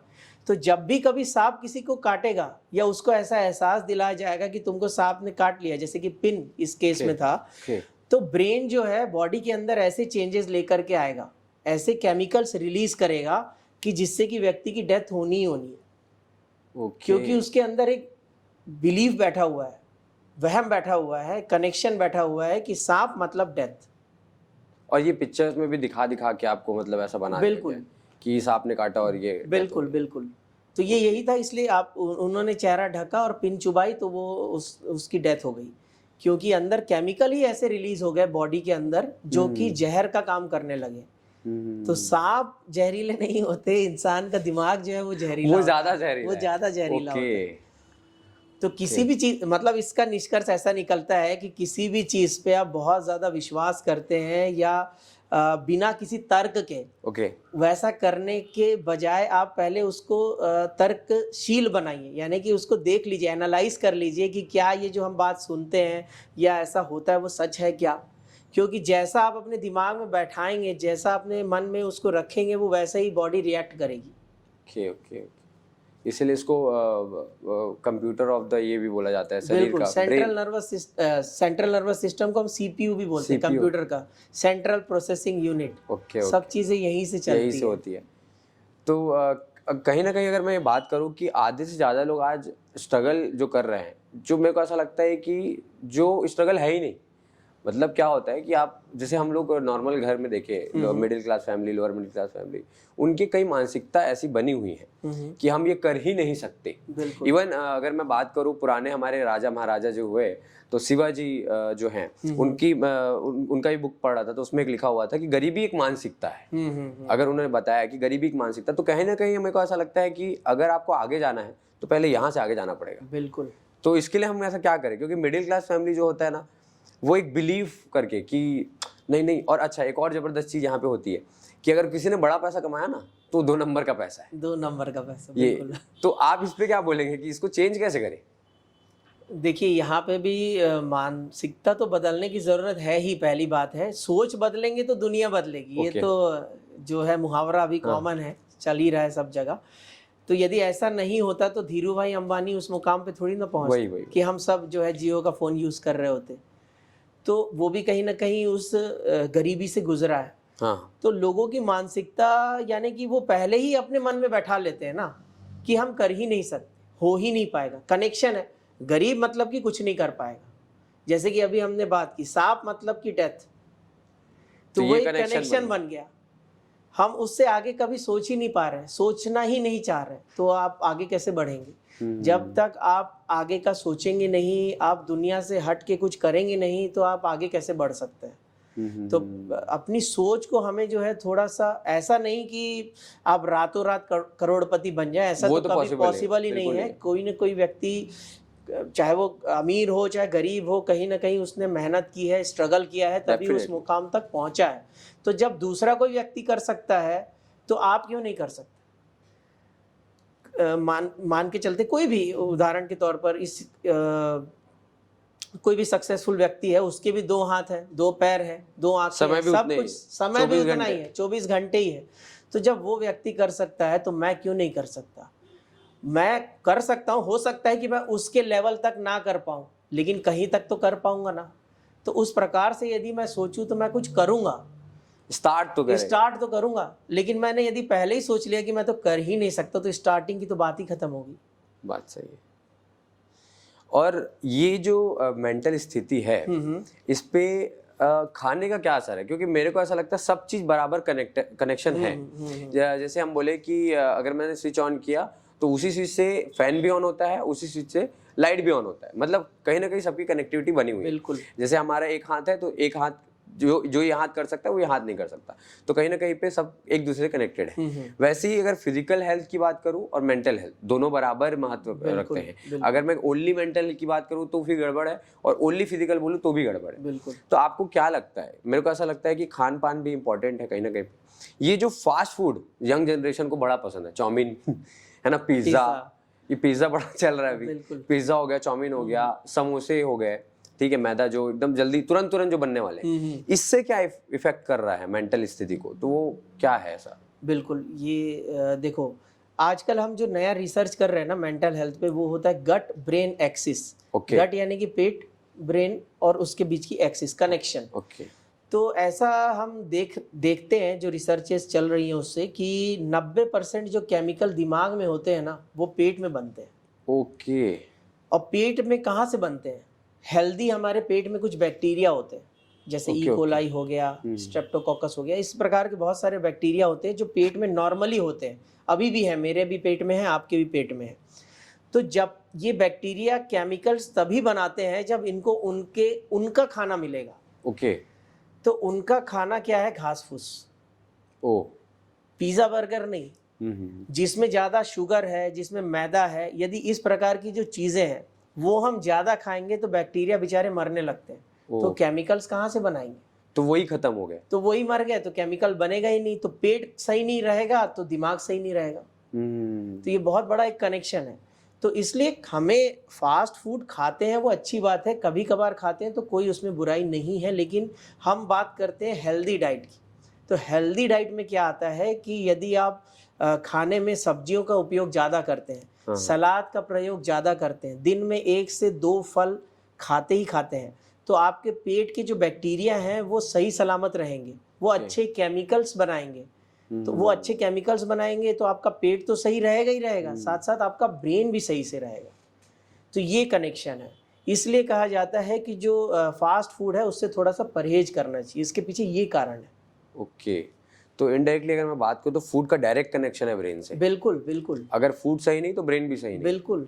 और आधे से ज़्यादा मेरे को ऐसा लगता भी है कि जो पित्त बोलते हैं, बिल्कुल, है ना, तो अगर हम हैवी फूड खाते हैं या काइंड ऑफ ज़्यादा तेल फूल, तो वो भी बढ़ने लग जाता है, ऐसा मैंने सुना। बिल्कुल, एसिड ज़्यादा प्रोड्यूस होने लगता है बॉडी में। और जितना ज़्यादा एसिड बनेगा उतना ज़्यादा आपकी फिजिकल हेल्थ डैमेज होगी। तो फिजिकल हेल्थ डैमेज होगी, ब्रेन भी तो एक प्रकार का पार्ट है ना फिजिकल हेल्थ का। तो फिजिकल हेल्थ डाउन होगी तो जाहिर सी बात है ब्रेन भी डाउन होगा, तो ब्रेन डाउन होगा तो मेंटल हेल्थ भी डाउन होगी। ओके। तो दोनों को बैलेंस रख करके चलना बहुत जरूरी है। अगर मैं बात करूं कि यार सुबह जैसे उठ रहे हैं हम, तो सुबह हम उठ रहे हैं तो ऐसा क्या हम ले सकते हैं फूड में एज अ डाइट, क्योंकि बहुत सारे लोग सब चीज तो नहीं कर पाएंगे, ऑब्वियस सी बात है कि कुछ middle class family, lower middle class हर चीज अफोर्ड नहीं कर सकते। बिल्कुल। तो अभी ऐसा क्या कर सकते हैं जो उनका काम बन जाए और मेंटल हेल्थ भी सही रहे फूड की वजह से? तो हम सुबह शाम क्या फर्क रखें, या फिर क्या डाइट ऐसा रखें? दूसरी बात ये है कि दिन भर में ऐसा क्या एक ले ले या एक कुछ खा ले जिसकी वजह से वो जो बैक्टीरिया आपने बोला वो बचा रहे? देखिए, सुबह के समय यदि मैं एक जनरल बात करूं, ना अमीर ना गरीब, जो अंकुरित अनाज होता है, ओके, है ना, सालों से प्रचलन में है। तो रात को भिगा करके यदि हम अंकुरित अनाज सुबह में खाते हैं खाली पेट में, ठीक है, तो उससे हमारे पेट के बैक्टीरिया हेल्दी रहते हैं। ओके, ठीक है। खाने से पहले यदि हम सलाद खाते हैं या कोई भी हरी पत्तेदार सब्जी खाते हैं कच्ची, ओके, उससे पेट के बैक्टीरिया हेल्दी रहते हैं। खाने के साथ सुबह के समय, कुछ लोग मानते हैं रात में दही खाएंगे तो दिक्कत होगी, तो सुबह के समय यदि 1 कटोरी मीठा दही बिना शक्कर नमक के खाने के साथ खाया जाए तो पेट के बैक्टीरिया हेल्दी रहेंगे। ओके, तो 1 कटोरी दही से आप हमेशा स्वस्थ रहेंगे। वाह, तो जो कि घर में बन सकता है। नॉर्मल है। अंकुरित अनाज इतना सस्ता होता है, कोई भी खा सकता है, चाहे वो गरीब हो चाहे अमीर। यहाँ लोग नशे के लिए इतना खर्चा कर देते हैं, वही मतलब ऑब्वियस ही बात है। चाउमीन आपको, आप मार्केट में जाओ 30 रुपीज 40 रुपीज में मिलना है, और वो तो कई चाउमीन ऐसे खा गए होंगे मतलब लोग जो है। बिल्कुल बिल्कुल। तो इनडायरेक्टली मैं बात करूँ तो आपका, अगर मैं अंदाजा लगाएं हम इसको खर्चे पे भी, तो पर डे का भी खर्चा कर ले 20-30 रुपए से ज्यादा का है? बहुत ज्यादा से ज्यादा, ज्यादा से ज्यादा, उतना भी नहीं होगा। मतलब इंसान जो है हेल्थ अच्छा बना सकता है, मेंटल भी फिजिकल भी, केवल 30 रुपए प्रतिदिन में। 30 रुपए प्रतिदिन में काफी कुछ जानने मिला है। एक और बात यह है कि अभी बच्चे जो हैं हमारे, क्योंकि हम तो मतलब मैं तो 90s से बिलोंग करता हूँ, और आसपास हमारे जो मेरे जो फ्रेंड सर्कल वो 90s वाले हैं। मैं जब था, तो मैं सच बता रहा हूँ, मैंने पहली बार जो फोन चलाई थी कीपैड वाली थी, और उसमें मैं गाना सुन रहा हूँ बोल के ना, मैं रिंगटोन सुना करता था। अच्छा। वो मैं सोचता हूँ गाना सुन रहा हूँ, तो वहां से, तो उस समय रिम वाला एक आया हुआ था फोन। हाँ, तो बड़ा अच्छा भी था, और मेरे को ऐसा लगता है आज भी वो अच्छा ही है, क्योंकि उसमें केवल मैसेज और केवल आपका कॉल ही होता है, उससे ज्यादा कुछ कर भी नहीं पाओगे। बिल्कुल बिल्कुल। अभी अच्छा है क्योंकि आपके पास एंड्रॉइड आ गई है, तो अच्छी बात है, क्योंकि इसका अच्छा यूज किया जा सकता है। मगर आपको भी पता है और मुझे भी पता है यहाँ तक, और लोग भी समझ रहे इस बात को कि इसका गलत उपयोग ज्यादा हो रहा है, क्योंकि गूगल आपके पास भी, गूगल मेरे पास भी, सर्च क्या करता हूँ मैटर करता है। मैं सर्च कर रहा हूँ हाउ टू ग्रो वेल, या फिर हाउ टू ग्रो हेल्थ, ऐसा मैं कर रहा हूँ, दूसरा कुछ और सर्च कर रहा है। बिल्कुल। आपको क्या लगता है कि ये जो मोबाइल है अभी, खासकर जो बच्चे यूज कर रहे हैं, क्योंकि मैंने देखा है बच्चे बचपन से वो पबजी शुरू हो गया, ये सारी चीज कर रहे हैं, इससे क्या मेंटल इफेक्ट पड़ रहा है, और ये किस हद तक जा सकता है, कितना खतरनाक है, ये आप बताइए। देखो, पहले के ज़माने में क्या होता था कि बच्चे बाहर खेला करते थे, बाहर जा कर के दोस्तों के साथ खेलते थे, मस्ती मजाक करते थे। आज की डेट में, मतलब पहले मम्मी बुलाने आती थी कि चलो हो गया, बहुत खेल लिया। आज की डेट में बच्चों को माँ, मेरे पास जो पेशेंट आते हैं उनकी मम्मी उनको बोलती है कि तू बाहर जा खेलने के लिए। उल्टा हो गया कि तू बाहर जा, दोस्तों के साथ खेल, बाहर। पहले घर में ही नहीं था, हाँ, अब घर में ही है, हाँ। तो इससे क्या हो रहा है ना कि जैसे कि मोबाइल बच्चों को कौन दे रहा है? माता पिता। बच्चों के पास तो पैसा है नहीं कि मोबाइल जाके खरीद लें। तो हो क्या रहा है कि माता पिता, जैसे कोई वर्किंग, आज के डेट में मदर फादर दोनों वर्किंग है, या फिर मम्मी कोई काम कर रही, अब बच्चा यदि कुछ हल्ला गुल्ला कर रहा है या कुछ उनसे डिमांड कर रहा है कि मम्मी मुझे ये खाने के लिए चाहिए या मुझे ऐसा करना है, तो माँ क्या कर रही है कि मोबाइल में एक वीडियो लगा दे रही है या गेम लगा दे रही है, और बच्चे के हाथ में मोबाइल पकड़ा दे रही है। तो ये लत तो हम ही लगा रहे हैं ना बच्चों को। दूसरी चीज है कि हम खुद इतना मोबाइल यूज करते हैं, बच्चा दिन भर देखते रहता है। जैसे हमने शुरू में भी बात की थी कि जो चीजें बच्चा बचपन से देखते चला आता है, डेटा, वही चीज उसको वो अपने अंदर मतलब इस्तेमाल करना चालू कर देता। तो वो देखते आ रहे हैं कि मेरे पापा तो दिन में 8 घंटे मोबाइल यूज करते हैं, मम्मी भी दिन भर मोबाइल में लगी रहती है, तो ये जाहिर सी बात है कि कुछ अच्छी चीज है भैया, इसी को यूज करते रहो। तो उसकी वजह से क्या होते जा रहा है ना कि बच्चा दोस्तों के साथ खेलने बाहर नहीं जा रहा, उसको वो धूप नहीं मिल रही जो मिलनी चाहिए। दूसरा है कि लोगों के साथ कैसे इंटरेक्ट करना है, कैसे बात करना है, और कैसे घुलना मिलना है, ये चीज़ का ज्ञान नहीं हो रहा उनको, और फिजिकली वो मोटे होते जा रहे हैं, क्योंकि एक जगह पे बैठ करके मोबाइल ही चलाते रहते हैं। तो इसकी वजह से उनकी फिजिकल हेल्थ भी डैमेज हो रही है, और ये एक प्रकार का एडिक्शन है, ये एक प्रकार की लत है। अब वो जब तक उस गेम को कंप्लीट नहीं कर लेंगे वो छोड़ेगा नहीं। वो छोड़ेंगे नहीं, और ये लत बढ़ती चली जाएगी। जैसे कि वो तो गेम और एक नया वर्जन लेके एक आता है। नया वर्जन लेकर के आएगा, एक लेवल क्रॉस हुआ, यहाँ पे डोपामिन निकलेगा, उनको मजा आ जाएगा। अब उनको लगेगा कि एक लेवल तो मैंने क्रॉस कर लिया। अब उसका दोस्त उनको बोलेगा कि यार मैंने तो 3 लेवल क्रॉस कर लिए, तो बोलेगा अच्छा तूने 3 तो मैं 4 करके दिखाऊंगा। तो कंपैरिजन वाली फीलिंग आ जाएगी। ये वो वाली बात हो गई कि अभी मतलब कंपैरिजन भी उसमें हो रहा है जो खतरनाक है। बिल्कुल। पहले टाइम में क्या था कि पढ़ाई शर्मा में जी का लड़का है, हाँ, ये वाला सीन, पढ़ाई वाली शर्मा जी का comparison। लड़का इतना लाया तूने लाया नहीं, तो वो कंपैरिजन भी एक हिसाब सही ही था। बिल्कुल, अभी बिल्कुल। तो ये कंपैरिजन भी गलत हो वो जा तो रहा है। चला ही गया। अब तो वैसा कंपैरिजन होता ही नहीं। अभी तो बस ये होता है कि तू इतने देर मोबाइल यूज करता है, वो तो देखो इतने ही देर यूज करता है, मतलब मोबाइल के यूज पे कंपैरिजन हो रहा है। तो यहाँ पे ना पहले सबसे पहली चीज तो पेरेंट्स को ही सोचना चाहिए कि बच्चा यदि जिद कर रहा है, रो रहा है, तो उनके हाथ में मोबाइल मत पकड़ाइए, पहली चीज। दूसरी चीज, यदि आपको लगता है कि आपके बच्चे को कोई कार्टून आपको दिखाना है, तो आप उनको टीवी में दिखाइए जिसका एक फिक्स टाइम हो, और आप भी अपना मोबाइल जो है लिमिटेड टाइम के लिए उपयोग कीजिए, ताकि आपका बच्चा भी वही चीज सीखे। अब आप दिन भर मोबाइल का प्रयोग करेंगे तो बच्चा भी दिन भर मोबाइल का प्रयोग करेगा, जो कि उनके फ्यूचर के लिए खराब है, बहुत खराब। तो उसमें एडिक्ट होता चला जाएगा। अब उसको अभी वो अल्कोहल तक तो वो जा नहीं पा रहा है ना, किसी नशे तक तो अभी नहीं जा पा रहा, लेकिन वो जिस चीज से एडिक्ट होते जा रहा है वो उससे भी ज्यादा खतरनाक है। सही है। मान लीजिए अल्कोहल की दुकान बंद हो गई तो हम जाके खरीद नहीं पाएंगे, लेकिन मोबाइल तो 24 घंटे चलता रहता है। मैं एक जगह वो पढ़ा कभी था, बंद होगा ही मैंने नहीं। इसके बारे में पढ़ा था कि एडिक्शन चाहे किसी भी चीज की हो, एडिक्शन होता ही गलत है। बिल्कुल। चाहे आप बहुत ज्यादा वर्किंग भी हो गए तो भी वो गलत ही है, बिल्कुल। बहुत ज्यादा मेडिटेटिव हो गए तो भी वो गलत है। बिल्कुल। मतलब एडिक्शन चाहे कोई भी चीज का हो, मेरे ख्याल से वो गलत है। गलत ही है। और जैसे कि हम मोबाइल आप चलाते हैं, आप ऐसे ऐसे पिक्चर देखते हैं, हिलते रहता है, मतलब आपका दिमाग, आपकी आईज, वहाँ पे सतत एनर्जी खर्चा हो रही है। हाँ। तो बहुत समय तक यदि किसी एक चीज को देख करके आपकी एनर्जी और चीजें खर्चा हो रही है, तो आप समझ लीजिए कि आपको मानसिक बीमारी होने की संभावना बहुत ज्यादा बढ़ जाती है। खास तौर पे इसमें डिल्यूजनल डिसऑर्डर या कहें सिजोफ्रेनिया वाली जो बीमारी है, शंका वहम की, वो उत्पन्न हो जाती है। जैसे बच्चा बहुत दिनों से मोबाइल खेल रहा है, आपने अचानक से ले लिया, अब उसके मन में ये शक वहम पैदा होने लगता है कि मेरे से मोबाइल क्यों लिया गया, क्या इन लोग मेरे साथ कुछ बुरा करने वाले हैं, क्या इन लोग मेरे प्रति दुर्भावना रखने लगे हैं, या मेरे लिए कुछ इन लोग बुरा सोच रहे हैं इसलिए मेरे से मोबाइल छीन लिया गया है। तो खुद तो यूज कर रहे हैं, मेरे से क्यों छीन लिए। तो इस प्रकार से मानसिक बीमारी उत्पन्न होने लगती है धीरे धीरे, और दिमाग के जो केमिकल्स हैं वो उनका इम्बैलेंस और बढ़ते चला जाता है, डिसबैलेंस होते चले जाते हैं। तो ये चीज़ें बहुत ज़रूरी है परिभावकों को जानना कि बच्चों को बचपन से ही जो उनके हाथ में मोबाइल मत पकड़ाइए, उनको नेचुरल ग्रो होने दीजिए। उनके जो दोस्त यार हैं उनके साथ खेलने के लिए प्रमोट कीजिए। आजकल तो ये हो गया कि इंस्टाग्राम में प्रोफाइल बना दे रहे बच्चों का। बिल्कुल, छोटे छोटे बच्चों का मेरे पास रिक्वेस्ट आता है करा के। बिल्कुल। तो ये सब उनको कौन सिखा रहा है? हम ही तो सिखा रहे हैं। डेटा इनपुट हो रहा है। बिल्कुल। हम उनको गलत सही की परिभाषा सिखा ही नहीं रहे कि आप इस उम्र में आपको ये चीजें करनी चाहिए या ये चीजें नहीं करनी चाहिए। आप खुद भी उसी डायरेक्शन में काम कर रहे हैं, आपकी खुद की प्रोफाइल बनी हुई है इंस्टाग्राम में, आप पूरे दिन बैठ करके वीडियो अपलोड कर रहे हैं, तो बच्चा वही तो सीखेगा। यहाँ तक मजा आ गया। एक बात और थी कि अभी कुछ दिन पहले एक घटना घटी, और मेरे एक फ्रेंड के साथ घटना घटी है। तो मेरी एक फ्रेंड है, एक सोसाइटी में रहती है, वहाँ पे उसका ही एक फ्रेंड रहता था साथ में। उनके फैमिली आसपास ही रहते थे, आसपास के बिल्डिंग में, और बातचीत काफ़ी अच्छी थी उनकी। हुआ ये कि उसका फ्रेंड सुबह उससे मिलता है लाइक 10-11 बजे के आसपास, और ये बात तब की है जब अभी 12th का रिजल्ट आया था, उस दौरान की बात है। तो उस समय क्या हुआ, मिले सुबह के आसपास 10 बजे के आसपास, और अच्छी बातें भी हुई, बातचीत तो नॉर्मल लग रहा था सब चीज़।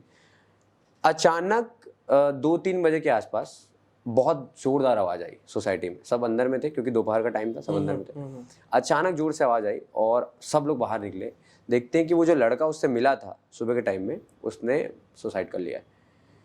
तो 12th के रिजल्ट के समय मैंने देखा है कि बहुत लोग ने सुसाइड किया है। इवन 12th नहीं, बहुत सारे हमारे भारत में जब रिजल्ट्स निकलते हैं सुसाइड की तादाद बढ़ जाती है। तो मुझे ये जानना है कि इसको हैंडल कैसा किया जाए, क्योंकि एक अलग ही लेवल का प्रेशर होता है, लोग बात नहीं कर पाते हैं। इसको हैंडल कैसे किया जाए और इसका कारण क्या है और इस कारण को कम कैसे किया जा सकता है? एक तो पहले इसमें जो सबसे महत्वपूर्ण कारण होता है वो होता है प्रेशर, घर वालों का कहीं ना कहीं दबाव। तो घर वालों को सबसे पहले अपने जो भी बच्चे हैं या जो एग्ज़ाम की तैयारी कर रहे हैं उनके ऊपर अननेसेसरी दबाव नहीं बनाना चाहिए। उनको अपने हिसाब से पढ़ाई करने देनी चाहिए। देखिए, हर किसी का जो लेवल है वो एक जैसा नहीं हो सकता है ना। मेरे साथ हज़ारों लोगों ने तैयारी की है पीएमटी की, लेकिन सब डॉक्टर नहीं बन गए। लेकिन जो जहाँ पे भी है वो सक्सेसफुल है। मैं ऐसा नहीं बोल सकता कि मैं डॉक्टर बन गया तो मैं सक्सेसफुल हूँ और वो डॉक्टर नहीं बन पाए तो वो सक्सेसफुल नहीं है। लेकिन वो सेलेक्ट नहीं हो पाए इसका मतलब ये नहीं था कि उन्होंने कुछ गलत कदम उठाया। तो हर किसी की क्षमता, हर किसी की कैपेबिलिटी अलग अलग होती है। तो ये चीज़ें घर वालों को समझनी चाहिए, पहली चीज़। दूसरी चीज़ है, जो भी एग्ज़ाम की खुद तैयारी कर रहा है उसको ये, ठीक है आप अच्छे से तैयारी कर रहे हैं, लेकिन कभी हादसा तो कभी भी किसी के भी साथ हो सकता है। हो सकता है कि आपने पेपर अच्छा लिखा, चेक करने वाले का मूड सही नहीं था तो उसने कम नंबर दे दिया आपको, या हो सकता है आपकी तबीयत सही नहीं थी, आप उस दिन याद नहीं कर पाए और आपका पेपर बिगड़ गया, तो हो सकता है आप फेल हो गए। तो इसका मतलब ये नहीं ना कि आप हमेशा ही फेल होते चले जाएंगे। तो ये जो फेलियर होता है इसको एक अपॉर्चुनिटी की तरह देखना चाहिए। ओके। जैसे कि मैंने भी देखा है, जब मैंने पीएमटी का एग्जाम पहली बार दिया था तो मेरे भी नंबर नहीं आए थे। और ऐसे मतलब कई लोगों को मैंने देखा जो मेरे सामने सेलेक्ट होकर के मेडिकल कॉलेज में चले गए और मैं नहीं जा पाया। तो यदि मैं ऐसा सोचता कि यार मैं तो कभी डॉक्टर बन ही नहीं पाऊंगा, तो मैं भी शायद ऐसा कोई गलत कदम उठा लेता। लेकिन मैंने उस जो फेलियर था मेरा कि मैं नहीं निकल पाया, सिलेक्शन नहीं हो पाया, उसको मैंने अपॉर्चुनिटी की तरह लिया कि इस बार नहीं हुआ ना, अब देखना अगली बार मैं इससे भी अच्छा करके दिखाऊंगा और ये बता दूंगा कि मैं तो डॉक्टर बन ही सकता हूँ, चाहे कुछ भी हो जाए, कोई चीज़ मुझे रोक नहीं सकती। तो उसको मैंने एक अपॉर्चुनिटी की तरह लिया। तो इसी तरीके से हम चीज़ों को, यानी कि फेलियर को अपनी एक अपॉर्चुनिटी की तरह लेते हैं, तो हम जाहिर सी बात है कि इस प्रकार के कदम उठाने के बारे में कभी सोचेंगे ही नहीं। दूसरी चीज़ है कि कोई व्यक्ति का मान लीजिए जैसे रिजल्ट आया उसके साथ, या फिर कोई हादसा घटित हुआ है अभी हाल फिलहाल में, और वो व्यक्ति के व्यवहार में परिवर्तन आ गया है, यानी कि वो जा के लोगों से मिल रहा है, या फिर वो बोल रहा है कि ठीक है अब क्या ही रखा है, इस प्रकार की कोई नेगेटिव बातें कर रहा है, या वो फिर बार बार कोई एग्जाम्पल ऐसे दे रहा है जिसने किसी ने सुसाइड किया हो, या जिसने फेलियर के बाद अब आत्महत्या कर ली हो, उस प्रकार के वो एग्जाम्पल दे रहा है, उदाहरण दे रहा है कि यार ऐसा होने के बाद तो ऐसा हो ही जाता है, तो समझ लीजिए कि वो व्यक्ति के दिमाग में कहीं ना कहीं आत्महत्या करने का विचार चल रहा है। तो उस व्यक्ति के ऊपर खास तौर पर नजर रखना, उसको अकेला नहीं छोड़ना, उसके साथ रहिए।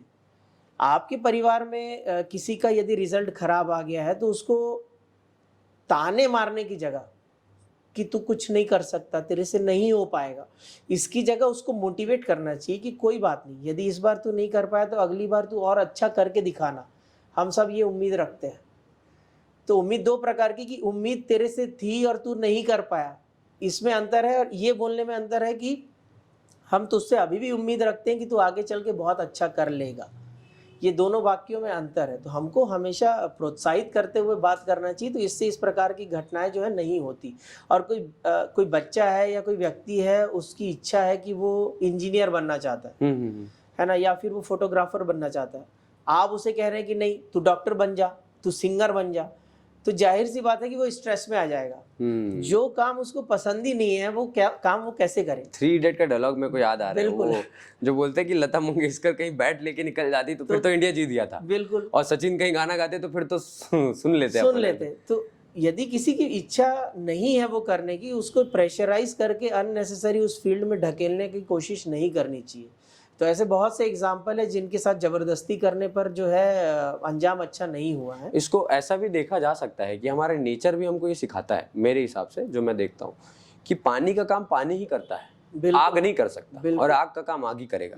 लाइक लेफ्ट हैंड लेफ्ट ही होता है और राइट हैंड राइट ही होता है। बिल्कुल। उसमें अंगूठे इधर है और इसमें अंगूठा इधर है, उसको चेंज नहीं कर सकते, नहीं किया जा सकता। तो इसमें प्रेशर करने की बात ही नहीं है, वो जो है वो है और वो नेचुरल है, तो ऐसा इसको एक्सेप्ट कर सकते हैं। बिल्कुल। दूसरी बात एक और मैं पूछना चाहूंगा कि बचपना जो होता है, ऐसा बोलते हैं। और मैंने बड़ी किताबें जब पढ़ी और जब मैं रिसर्च करता था रतन टाटा जी के बारे में, उनकी हैबिट्स के बारे में, तो मैंने देखा है कि वो गेम खेलते हैं, कभी कभी चेस खेल रहे हैं या बैडमिंटन खेलने उतर गए।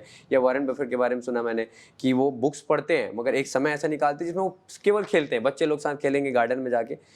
तो बचपना कहीं ना कहीं जिंदा रहना चाहिए, ऐसा बोला गया। बिल्कुल। ये जो है, और इवन मैंने आपको देखा है, लाइक इससे पहले आपकी वेडिंग्स हुई है, उसमें हमने काम किया था, तो वहां पे हम लोग ने देखा भी है ये कि आप अलग ही थे, मतलब माहौल अलग है और आप बिल्कुल अलग हो। बिल्कुल। तो ये कितना इंपॉर्टेंट है, बचपना अंदर जिंदा रहना चाहिए, और ये क्यों रहना चाहिए? क्योंकि आजकल ना, मैंने ये भी बोला है, जो सबसे ज्यादा समझदार है वही सबसे ज्यादा मूर्ख है। बिल्कुल बिल्कुल बिल्कुल। क्योंकि समझदारी कोई काम की नहीं। बिल्कुल सही बात है।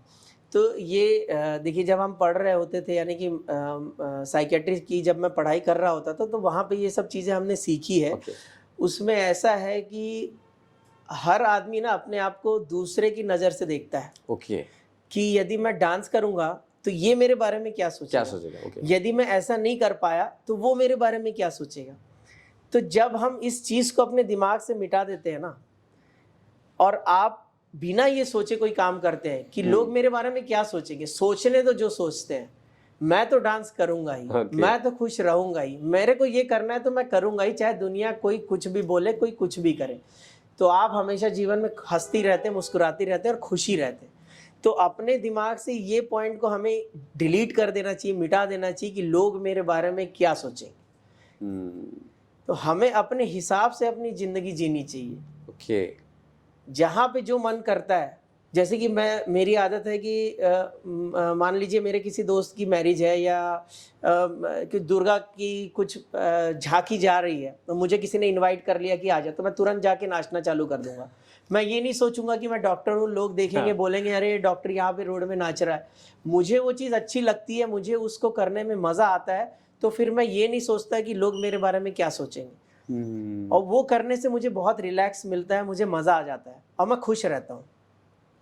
तो ये चीज़ अब हम यदि ना सोचें ना, तो मेरे को लगता है कि ज़िंदगी आपकी मतलब सफल है, एकदम मज़ा आ जाएगा। इतने देर बात करके एक चीज़ मैंने नोटिस किया आप में, और मैं पर्सनली बोलूँगा ये चीज़, कि आपके अंदर से एक वाइब आती है, जो वाइब ना एकदम ओपन वाइब है। लाइक ऐसा होता है ना कि मैं सब चीज़ अपने अंदर डाल सकता हूँ, ये वाला वाइब है। कुछ लोग ऐसा होता है कि मतलब थोड़ा रुक के जवाब देते हैं, और ये वाला वाइब ऐसा है कि पूछो क्या पूछना है, अपन एकदम रेडी हैं, आप जो बोलोगे मैं एकदम रेडी हूँ। तो ये एक काइंड ऑफ बोल सकते हैं फ्रेंडशिप वाला वाइब है आपका। तो ये काफ़ी अच्छा लगा। इवन मैंने आपकी वेडिंग में भी ये चीज़ नोटिस करा था कि आप काफ़ी ज़्यादा फ्रेंडली है, कि यार ठीक है, ये होगा ये भी कर देंगे, ये होगा ये भी कर देंगे, आप बस बताओ। तो ये बहुत कम लोग के होता है ये। हाँ। इस पे अच्छा एक और जबरदस्त चीज़ मैंने आपके अंदर वो देखी है। मैं आप कांटेक्ट में हम लोग बहुत पहले से, आपके मैं फीड्स वगैरह चेक करते रहता हूँ। ठीक है, तो उसमें मैंने देखा काफ़ी लोग को ट्रेनिंग देते हो, काफ़ी लोग को, इवन आपका हेल्पिंग नेचर है काफ़ी। बिल्कुल। ठीक है, तो मैंने देखा कि काफ़ी लोग को ट्रेनिंग दे रहे हो, बाहर भी आप जाते हो। ये कैसा है? मतलब आपने जैसे बताया था कि हमारे भारत में बहुत कम ऐसे हैं जो सिखा रहे हैं लोगों को, तो उस पर आप कुछ बताना चाहे तो बताइए। बिल्कुल बताना चाहूँगा इस पे। जब मैं एमडी कर रहा था, उसके लिए मैंने तैयारी की थी 1 साल। तो जब मैं पढ़ता था तो मुझे एमबीबीएस में कुछ चीज़ें जो है समझ में नहीं आती थी, और जो टीचर्स थे वो भी समझा नहीं पाते थे। खास तौर पे ये मेंटल हेल्थ का जो सब्जेक्ट था, साइकेट्री जिसको हम बोलते हैं, तो उसमें बहुत सी ऐसी चीज़ें थी जो मुझे समझ में नहीं आती थी। जब मैंने कोचिंग की तब भी मुझे समझ में नहीं आई। तो मैंने सोचा कि यार मुझे भी ना एक काम करना है कि मैं टीचर बनना चाहता हूँ। मतलब डॉक्टरी तो मैं करूँगा ही, पेशेंट का इलाज तो मैं करूँगा ही, लेकिन मैं एमबीबीएस जो बच्चे हैं उनको कहीं ना कहीं ट्रेनिंग देना चाहता हूँ, कहीं ना कहीं गाइड करना चाहता हूँ कि यार ये सब्जेक्ट जो है ना बहुत आसान है, बहुत सिंपल है, जो हम नहीं समझ पा रहे हैं। तो उस पर मैंने बहुत ज़्यादा किताबें पढ़ी, बहुत ज़्यादा रिसर्च की। मैंने खुद भी अपनी किताब, जब मैं पीजी कर रहा था, मतलब आज की डेट में बहुत ही कम, क्या मैं तो बोलूँगा कि कोई ऐसा साइकेट्री में कोई ऐसा डॉक्टर नहीं है जिसने किताब लिखी हो जब वो पीजी कर रहा हो। तो मैं एक ऐसा व्यक्ति हूँ, जब मैं पीजी कर रहा था तो रात को मतलब सुबह 6 बजे जाता था और रात को 10 बजे मैं आता था ड्यूटी ख़त्म करके। 10 से 1 तक मैं पढ़ाई करता था और नोट्स बनाता था कि मुझे अपनी एक किताब लिखनी है। और सेकेंड ईयर में मैंने अपनी बुक पब्लिश करवा दी बिना किसी को कोई पैसा दिए। तो बुक मेरी आ गई। उसके बाद मैंने सोचा कि अब बुक तो आ गई, अब मुझे जो है स्टूडेंट्स को पढ़ाना है। तो हमारे देश में 4-5 ऐसी कोचिंग इंस्टीट्यूट्स हैं जो कि एमबीबीएस लोगों को पीजी के लिए ट्रेनिंग देती है। उसमें MBBS में 19 सब्जेक्ट होते हैं, मेडिसिन, सर्जरी, पीडियाट्रिक्स, गायनेकोलॉजी सब होता है, उसमें साइकेट्री भी एक होता है। तो उसमें 19 सब्जेक्ट पढ़ाए जाते हैं, हर फील्ड का एक टीचर होता है। Okay. अब वहाँ पर पहुँचने के लिए मतलब या तो आप दिल्ली से बिलोंग करते हैं या फिर आपकी कोई पहुँच है या आप कुछ आपके अंदर कुछ एकदम एक्स्ट्रा अनयूजुअल चीज़ है कि आप बहुत बड़े मेडिकल कॉलेज एम्स से आपने पढ़ाई की है, तो शायद आप वहाँ पे जाके पढ़ा सकते हैं, आपको एक मौका मिलता है ऐसे ही। लेकिन मैं तो छत्तीसगढ़ से मैंने पढ़ाई की, MD मैंने गुजरात से किया, मैं MD कर रहा था। तो मैंने अप्रोच किया कि सर मैं ट्रेनिंग देना चाहता हूँ, पढ़ाना चाहता हूँ, और मैंने किताब भी लिखी। तो उन्होंने मेरे को एक मौका दिया कि ठीक है, एक बार आके तुम ट्रायल दे दो, यदि तुम अच्छा पढ़ाओगे तो तुमको हम अलाउ करेंगे पढ़ाने के लिए। तो उस दौरान PG के दौरान ही मैं दिल्ली गया, अपने टिकट से गया छुट्टी लेकर के, और 3 दिन लगातार मैंने 10-10 घंटे वहाँ पे अपना एक सैंपल लोगों को, जो टीचर थे वहाँ के, जो डायरेक्टर थे, उनको पढ़ा के दिखाया। ओके। तो उनको मेरा पढ़ाना काफ़ी पसंद आया। उसके बाद से यानी कि 2016 के बाद से उन्होंने बोला कि तुम एक काम करो, तुम जितनी भी मेरी कोचिंग इंस्टीट्यूट के सेंटर्स हैं, चेन्नई में, हैदराबाद में, गुजरात में, दिल्ली में, तुम जाओ और साइकेट्री की क्लास लो। तो तब से जो है मैं बच्चों को साइकेट्री पढ़ा रहा हूँ। जो लोग PG की तैयारी करते हैं उनको भी मैं पढ़ाता हूँ, और जो लोग फॉरेन से पढ़ के आते हैं और यहाँ पे उनका एक एग्ज़ाम होता है, foreign medical graduate exit exam होता है, उसके लिए भी मैं उनको तैयारी कराता हूँ। तो तब से मैं पढ़ा रहा हूँ, और हमारे देश में केवल 5 ऐसे साइकेट्रिस्ट हैं जो बच्चों को पढ़ाते हैं PG के लिए, उसमें से मैं एक हूँ। Wow, amazing. तो मेरे लिए ये बड़ी बात है कि छत्तीसगढ़ का होते हुए मैं नेशनल लेवल पे, यानी कि हर राज्य के बच्चों को मैं ट्रेनिंग दे रहा हूँ। ये बहुत बड़ी बात है। ये मेरे लिए बहुत ही एक उपलब्धि है कहना। दूसरी बात, ये तो बहुत मतलब ये अपने आप में बहुत बड़ी बात है, और ये मेरे लिए सौभाग्य की बात है कि मैं ऐसे इंसान के साथ आज बैठा हूँ। इस पे मैं एक और सवाल करना चाहूँगा कि इस पे फ्यूचर क्या है, क्योंकि बहुत लोग इसको करना चाह रहे हैं, एज अ कैरियर लेना चाह रहे हैं, और इसका मांग क्या है, what is the demand of this field, and इसका फ्यूचर क्या है, what is the future of this field? Field कौन सा? ये MBBS एंड साइकोलॉजी साइकेट्रिस्ट। बिल्कुल, साइकेट्रिस्ट। देखिए, मैं जब MD में सेलेक्ट हुआ था ना, तो मुझे सर्जरी भी मिल रहा था, मुझे पीडियाट्रिक्स भी मिल रहा था, मुझे एनेस्थीसिया भी मिल रहा था, यानी कि हर वो सब्जेक्ट मिल रहा था जिसमें लोग MD MS करने के लिए तड़पते हैं कि भगवान सर्जरी दिला दो, बस मैं कुछ भी करने के लिए तैयार हूँ। तो ये सारा छोड़ करके मैंने साइकेट्री लिया है। ओके। ये सबको एक साइड रखा और मैंने साइकेट्री लिया कि नहीं, करूँगा MD तो साइकेट्री में ही करूँगा। और इसका फ्यूचर बहुत अच्छा है, क्योंकि मेंटल हेल्थ, मतलब जो मेंटल इलनेस है, जो तनाव है हमारी ज़िंदगी में आज बढ़ता ही चला जा रहा है, और उस हिसाब से ट्रीटमेंट करने के लिए जो डॉक्टर हैं वो बहुत कम है, और हैं भी बहुत सारे लोग, तो वो उस प्रकार से इलाज नहीं करते जैसा कि उनको करना चाहिए। मैं जब डॉक्टर बना, तब मैंने एक चीज़ अपने मतलब जहन में डाल करके रखी है कि इलाज मतलब करना है तो सही तरीके से करना है। यदि कोई पेशेंट का जब भी मैं इलाज करता हूँ, उसमें मुझे लगता है कि ये व्यक्ति को इलाज जीवन भर लेने की ज़रूरत है, तो मैं उनको उसी समय बता देता हूँ। और मुझे लगता है कि आपको इलाज की ज़रूरत 1 साल 2 साल के लिए, तो वो भी चीज़ मैं उनको उसी समय बता देता हूँ। तो ये चीज़ क्लियर करके चलते हैं। अननेसेसरी दवाई लिखने की मेरी बिल्कुल आदत नहीं है, मैं टू द पॉइंट दवाई लिखता हूँ। मुझे 4 दवाइयाँ एक्स्ट्रा लिख करके एक्स्ट्रा पैसा नहीं कमाना, ये वाला काम मुझे करना ही नहीं। तो मैं चाहता हूँ कि मतलब मैं ये समझता हूँ कि अभी इस फील्ड में डॉक्टर्स की बहुत ज़्यादा ज़रूरत है, जो कि किसी की मेंटल हेल्थ को अच्छे लेवल पे पहुँचाए, उनको सुधार करके रखें और उनको लोगों को तनाव से दूर रखें।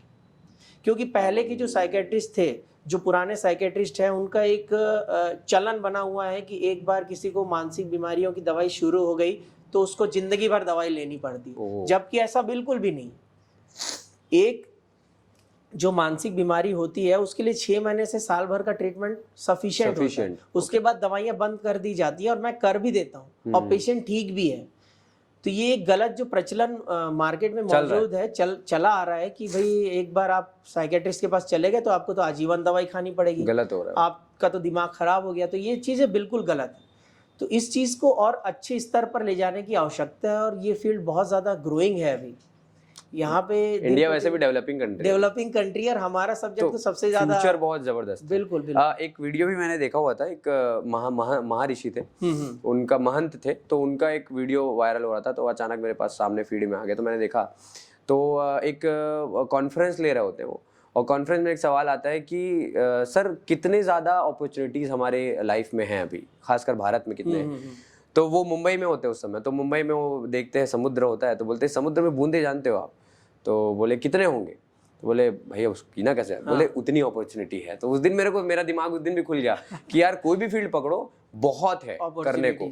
और साइकोलॉजी में इवन मैंने भी परस्यू किया है, BA इन साइकोलॉजी, तो मेरे को ऐसा लगता है, और इसकी महत्व बहुत ज़्यादा है, क्योंकि अभी जो लोग हैं वो फिजिकली उतना ज़्यादा तो मैं नहीं बोलूँगा ज़्यादा सफ़र कर रहे हैं, मगर मेंटली बहुत ज़्यादा, मतलब हर 4 में से एक इंसान को मैं देख रहा हूँ कि वो मेंटली सफ़र कर ही रहा है। बिल्कुल। और एक और अच्छी बात हमारे इंडिया में अब होने लग गई है, जो मैं देखता हूँ स्टार्टअप्स में हो गई है और अपने बिजनेस में हो गई है, कि एक डिपार्ट अलग से रख दिया गया है साइकोलॉजिस्ट का, ताकि वो थोड़ा एनालिसिस कर सके कि एम्प्लॉय कैसा बिहेव कर रहा है, लीडरशिप क्वालिटी है कि नहीं। बिल्कुल बिल्कुल। वो एक आ गया, तो मेरे को ऐसा लगता है फील्ड और ज़्यादा भी अब ग्रो करेगा। बिल्कुल बिल्कुल बिल्कुल। तो इसी के साथ 3 ऐसी बातें आप जो दे के जाना चाहेंगे हमारे व्यूअर्स को और मुझे भी पर्सनली, कि क्या ऐसा करें जिससे और लाइफ में बहुत कुछ अच्छा बेटर कर सके, जो आपकी लर्निंग्स अभी तक का जो एक्सपीरियंस रहा, उसमें से 3 बातें ऐसे निकाल के बताइए जो हम लोग के लिए काम है और आगे देखने वालों के लिए काम है। पहली चीज तो ये बोलना चाहूंगा कि कभी अपने आप को आप छोटा मत आकलन कीजिए। आप ऐसा कभी मत सोचिए कि आप नहीं कर सकते। हमेशा सोचिए कि कर तो मैं सकता ही हूँ, आज नहीं तो कल ये मैं करके जरूर दिखाऊंगा। पहली चीज।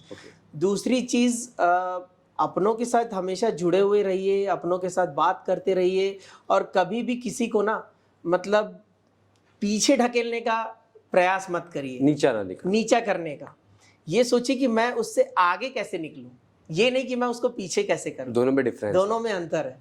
और तीसरी चीज कहना चाहूंगा कि हमेशा खुश रहिए, मुस्कुराते रहिए, और अपना जीवन अपने हिसाब से मतलब बनावटी मत क्या बोलना चाहिए, बनावटी नहीं जीना है। हाँ, बनावटी नहीं जीना है। अपना जीवन जो है अपने को अपने हिसाब से जीना है, लोगों के हिसाब से नहीं। अपने रूल होते हैं, अपने रूल और रेगुलेशन में, कि वो मेरे बारे में क्या सोचेगा, ये चीज को अपने जहन से, अपने दिमाग से मिटा दीजिए। बिल्कुल आपको जो अच्छा लगता है, जब जहाँ जो करने का मन करता है, आप खुले मन से करिए और खुश रहिए। ओके, बहुत बहुत शुक्रिया आपका, और कोशिश ये रहेगी हमारी कि आगे और पॉडकास्ट आपके साथ लेके आए, क्योंकि मुझे ऐसा लगता है कि एक पॉडकास्ट इनफ नहीं होगा। मेंटल हेल्थ बहुत बड़ा एक बोल सकते हैं समुद्र मंथन की तरह है, जिससे बहुत कुछ निकलेगा। तो मैं आशा करता हूँ कि आगे लेकर और हम पॉडकास्ट लेके आएंगे। बहुत सारे टॉपिक जो थे वो अभी भी मैं कवर नहीं कर पाऊंगा, क्योंकि बहुत ज़्यादा टाइम हो जाएगा।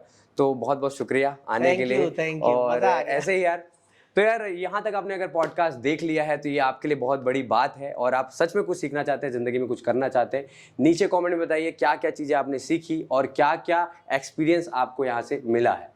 और अगर कोई भी घटनाएं आपके साथ घटी हो तो नीचे आप कमेंट में लिख के बता सकते हैं। नीचे हमारे डॉक्टर प्रशांत अग्रवाल जी का लिंक भी है, नंबर भी है, कांटेक्ट कीजिए। अगर कोई प्रॉब्लम आपको है तो वहाँ से कांटेक्ट करके आप उसका सॉल्यूशन ले सकते हैं। मिलेंगे अगले वीडियो में अगले कहानी के साथ, अगले इंस्पिरेशन के साथ। तब तक लिए टेक केयर, बाय बाय, जय हिंद, जय भारत।